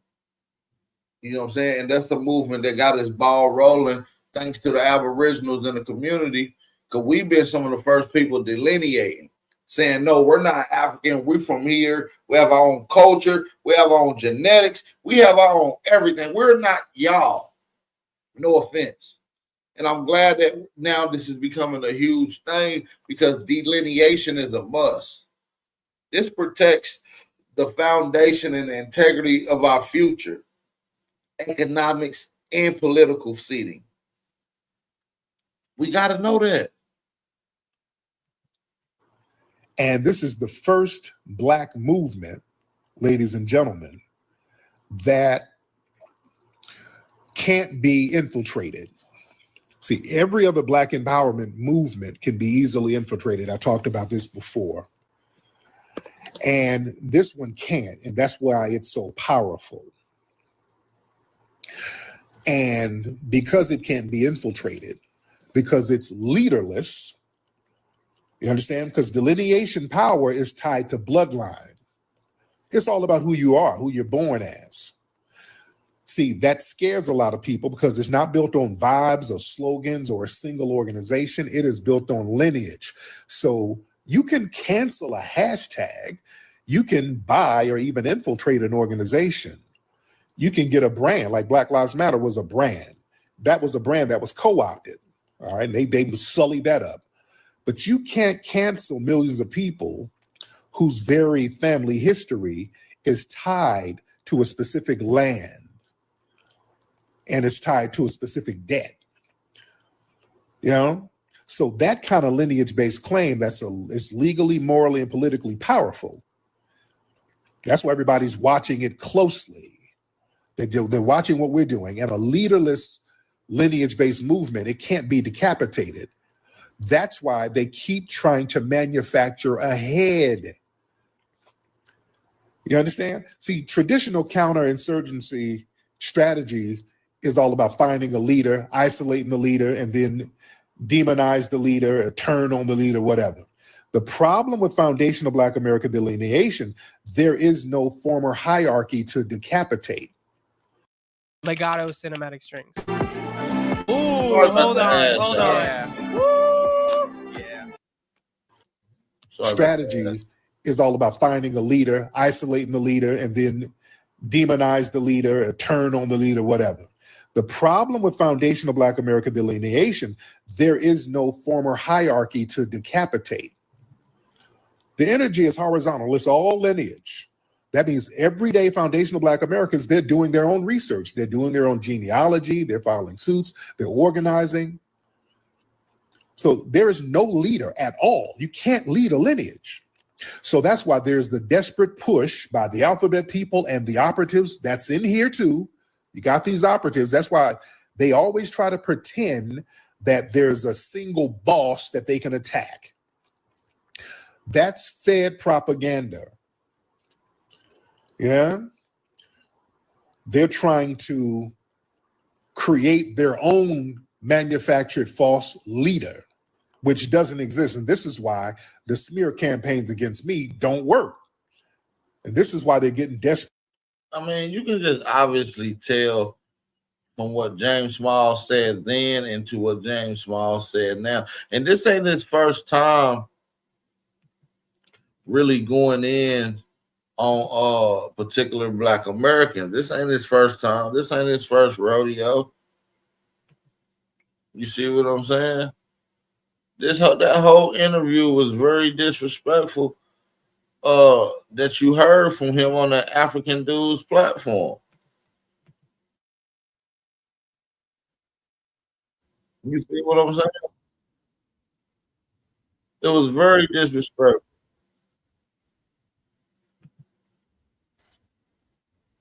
So we got to understand when we see people moving like that, we got to learn how to check them at the door.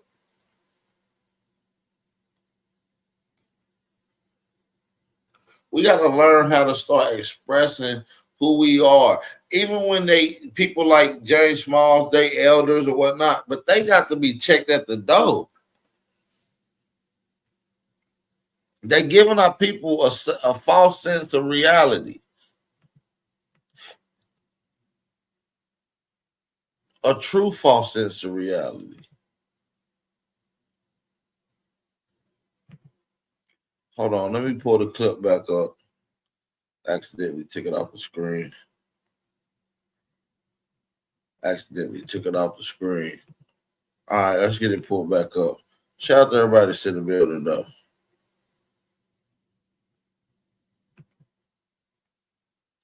Getting desperate and they're getting frustrated. None of the shit is working. It don't work because I am not the leader. I've never claimed to be the leader of a damn lineage. It doesn't work. And what they do is show how powerful our delineation is. You understand? They're showing how powerful the delineation is. When you see dozens of channels and troll accounts and commentary pages all repeating the same lies and phrases and distortions and wannabe slander attacks against me, that's not organic beef. That's a narrative that's passed down from somebody.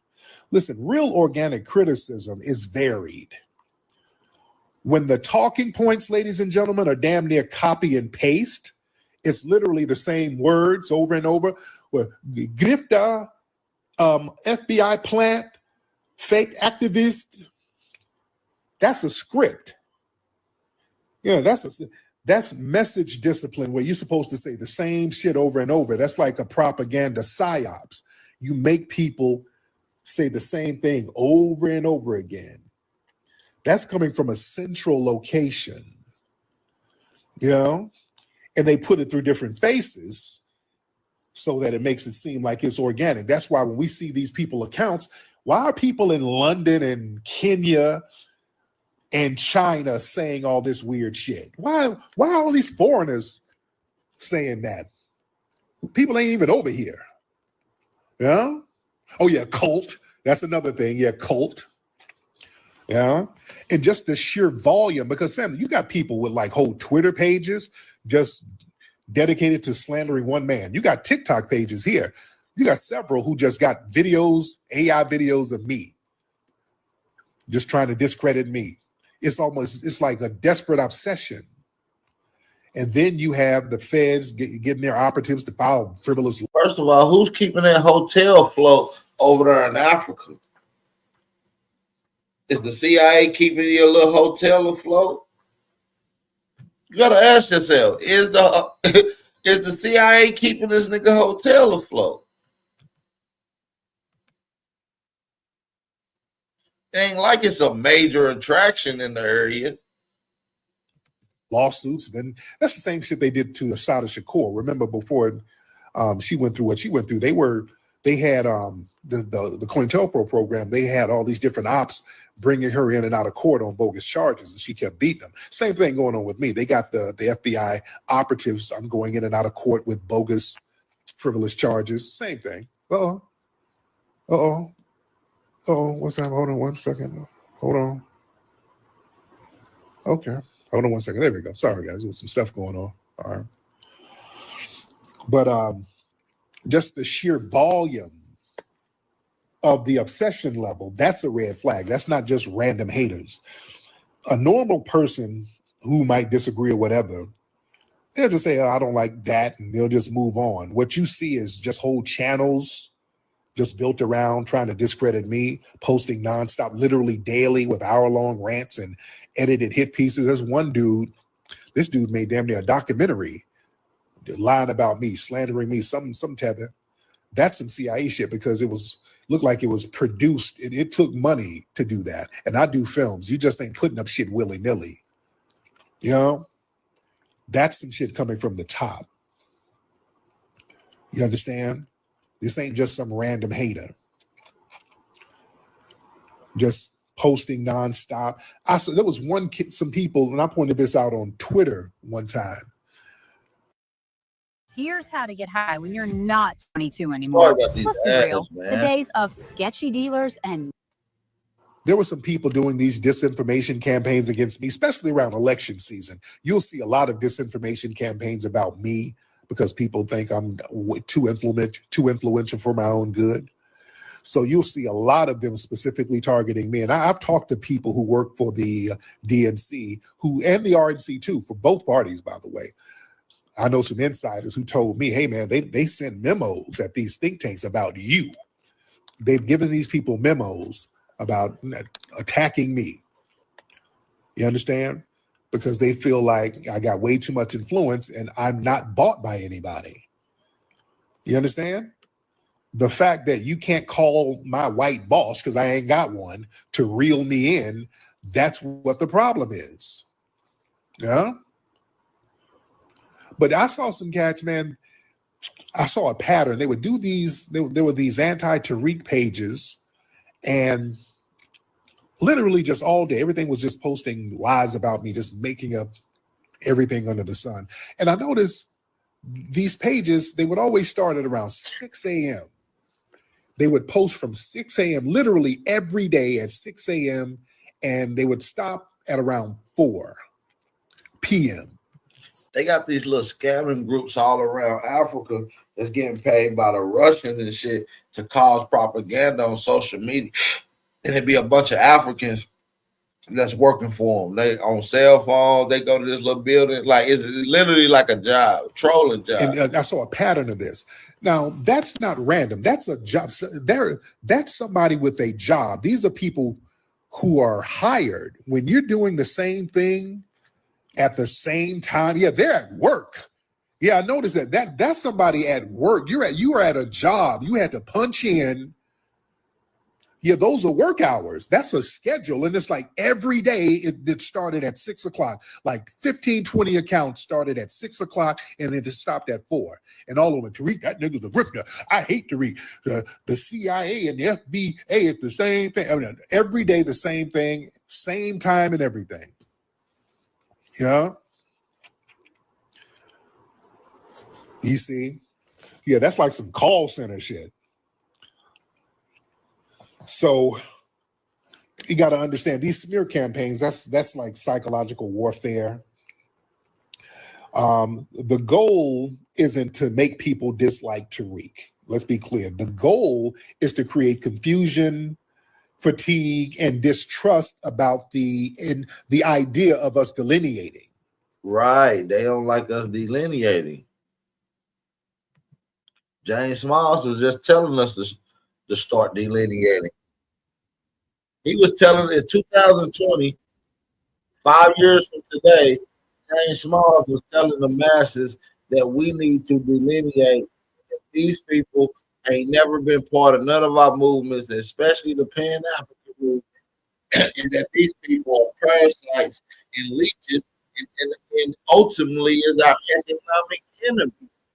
That's what James Smalls says out of his own damn mouth. You see what I'm saying? Let's play the clip right quick where he says that. Let's get into that. Shout out to everybody that's in the building. We're just trying to roll through the facts, man. We're not going to be in here for that long. We just want to get the facts out. But listen to this right quick. The most culturally enforced African in the world is the African American. Most of the movements that have changed the world that allow all ethnic nations to profit has been our movement. And so we get peed on and played down because these people are so punked out, scared of the white man, that they feel because they're scared of the white man, they got to be against us. Are they our people, brother, or are we our own people now? No, we got to understand two things. We have a race and then we have an ethnic place. We African Americans. Just like a guy from Africa, he can say he's African. No country called African. He's either Nigerian, Ghanaian, Malian, or something. That's his ethnic nation. Racially, we are together, but economically, we may well be enemies.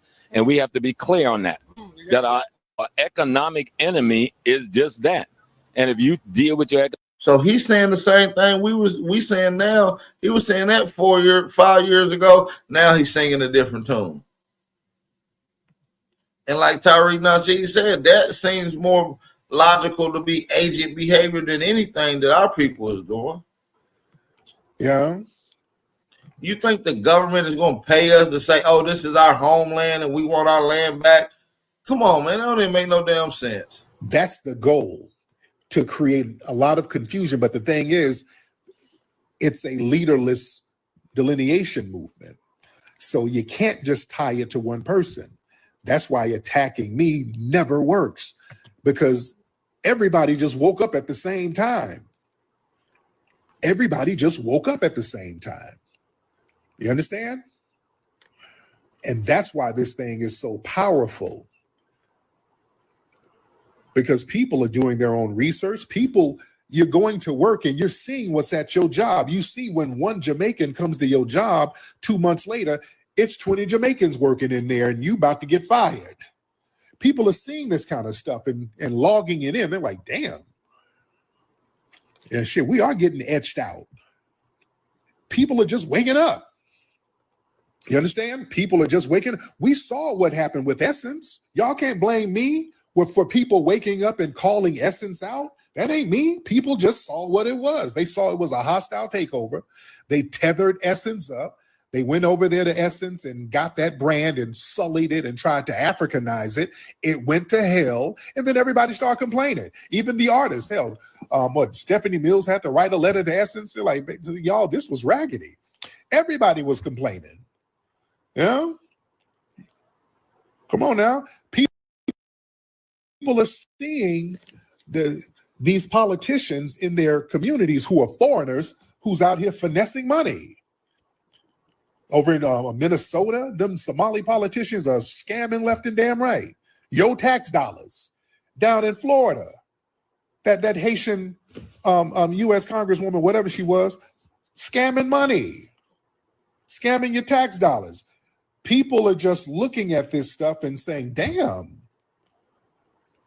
something we're going to have to delineate. People are waking up. Yeah. Right. Y'all know what's going on in Minnesota. That's Tetherfest up there. They're scamming left and damn right up there. Your Essence was horrible what happened to Essence. Y'all can't blame me. I didn't brainwash people. People saw it and said, hey, man, this ain't it. I'll have Jambalaya versus Jollof. What is this?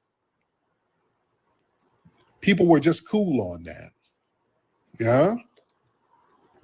Yeah, somebody said it's Tether Central in Boston. People are just waking up. Well, let me get some folks in. Let me get the family in here. Respect to the family. I ain't going to be in here too long. Yeah, it was a hostile takeover. We start hearing and seeing these people, and everybody said, hey, enough is enough. What's up, beloved? What's up, Sam? Everyone's gearing up for the holidays. Sorry about the ads, y'all. Sorry about the ads. In a Chevy of their. Sorry about the ads. Sam, did you mean to get on, ma'am? Oh. Okay, I'm not trying to hear all this rolling around in bed with your bonnet on now. All right, let me get Halo. Yeah, people are tired. People can't blame me. I didn't brainwash nobody. People are tired. People hear these people. You hear these folks talking about, these Akatas ain't got no culture. Yeah, people don't like that. And people are calling it out. Halo, what's up, beloved? What's good? How you doing, dear? Yeah, I'm doing fine. I'm just starting to see that this movement is really getting out there, and a lot of people are waking up to it. Yes. And they're mad. They're mad that they can't hang on to our coattail anymore. And right, a lot of bogus ass might I add. Make sure y'all smack that like button on your way in, man. If you have not hit that like button, please share the live stream. It's your brother Aboriginal Power. This is another live BAP show, man. We are here killing James Smiles. We're delineating, and it's starting to show. They're throwing fits like toddlers. Yes. And I'm all for it, and I'm loving it. So yes, indeed. I love it too. Let's get some straightening.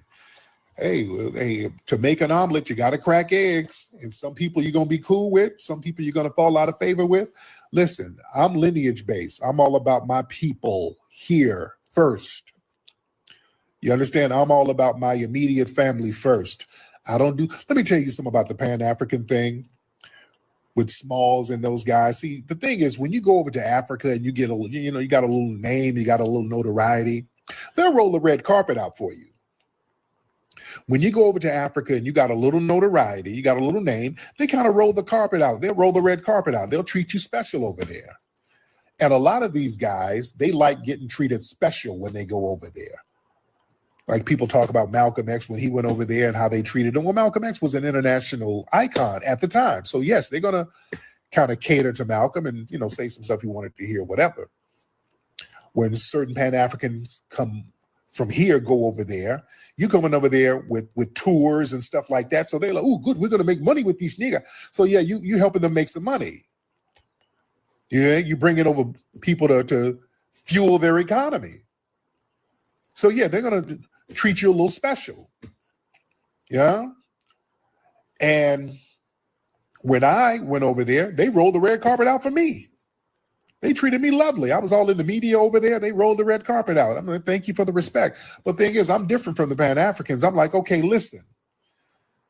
Y'all got a lot of land over here. There's some foundational Black Americans. We would love to come over with you guys and let's build. Let's build together. Let's do a dual citizenship thing. We ain't trying to move over here permanently or whatever. By the way, he's doing all that caping for Africans because James Smalls is allegedly married to an African lady right now. You know what I'm saying? So,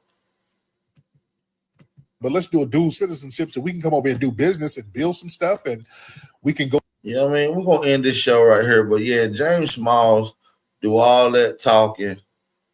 You feel me? And we're going to end it with one of James Smalls quotes himself. To the indigenous peoples in the building. It's your brother Aboriginal Power. Shout out to my FBAs. We got this thing.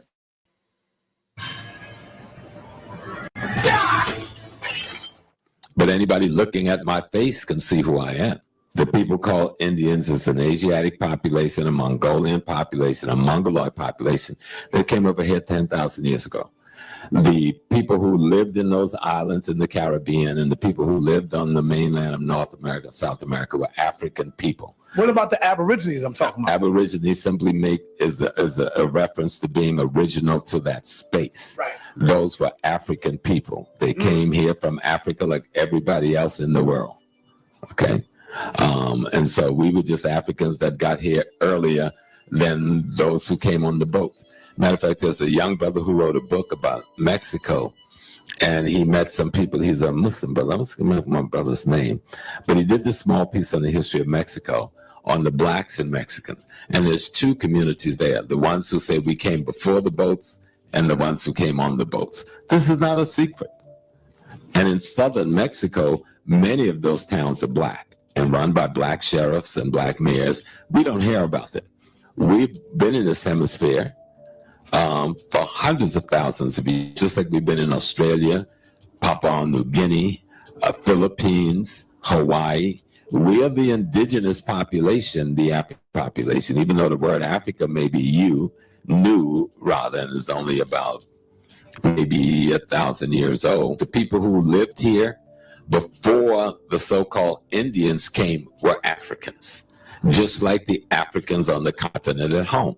We've been here for at least the last 200,000 years, if not longer. Now, we may have amalgamated to a great degree with a lot of the Mongolian Asiatics, who we call Indians, who came over 10,000 years ago, before our brothers and sisters who came on the ships came 400 years ago. But we're Africans, and we were Africans before we met the Asiatics. And they were Africans who were sailing from Africa, trading back and forth before Christopher Columbus. From the Mali Empire, we know about their writings, but they were Africans who was trading back and forth across the Atlantic. So you heard that, right? Y'all heard that. Let's end it on a fire note. We got more to get into. Hold on. Let's end it. Let's end this thing properly. Let's go. Place. We African Americans. Just like a guy from Africa, he can say he's African, but there's no country called African. He's either Nigerian, Ghanaian, Malian, or something. That's his ethnic nation. Racially, we are together, but economically, we may well be enemies. And we have to be clear on that, that our economic enemy is just that. And if you deal with your economic enemy like it's your friend, you're going to be the loser at the end of the day. Now, we raised the question of Pan-Africanism in this hemisphere. You know, we had the brothers from Trinidad, and then you had W.B. Du Bois, and we created this phenomena. But Africa has never created a Pan-African movement. You understand? Africa has never really supported a Pan-African movement. We had a couple of people in Nkrumah and Julius Nyerere and Mugabe, but most Africa never gave a damn about a Pan-Africanism because they're still bogged down in the colonial slavery of European Judeo-Christian indoctrination, which is worse than anything that we've suffered. Worse than anything that we've suffered. The illusion of the clothes and the language make us think we're dealing with somebody that has some African purity culturally and spiritually. You're dealing with a confused, backwards Christian that love Europe more than they love their own ancestors. They would not even use an African word for God. You know, in Ghana, if you talk about being a traditional African, you might get beat down in the street. You understand? You're ostracized on the radio. Movies are made to show African culture as being the devil, while Christian culture is coming in as the savior. This is TV shows and on TV in Nigeria and Ghana every day. He's not attacking us because we're wrong. He's attacking us because we don't need him. Right.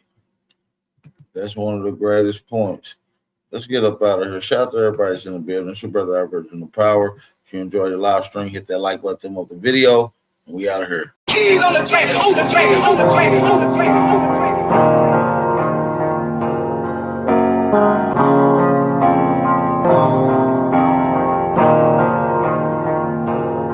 For the stats, I be beating the odds.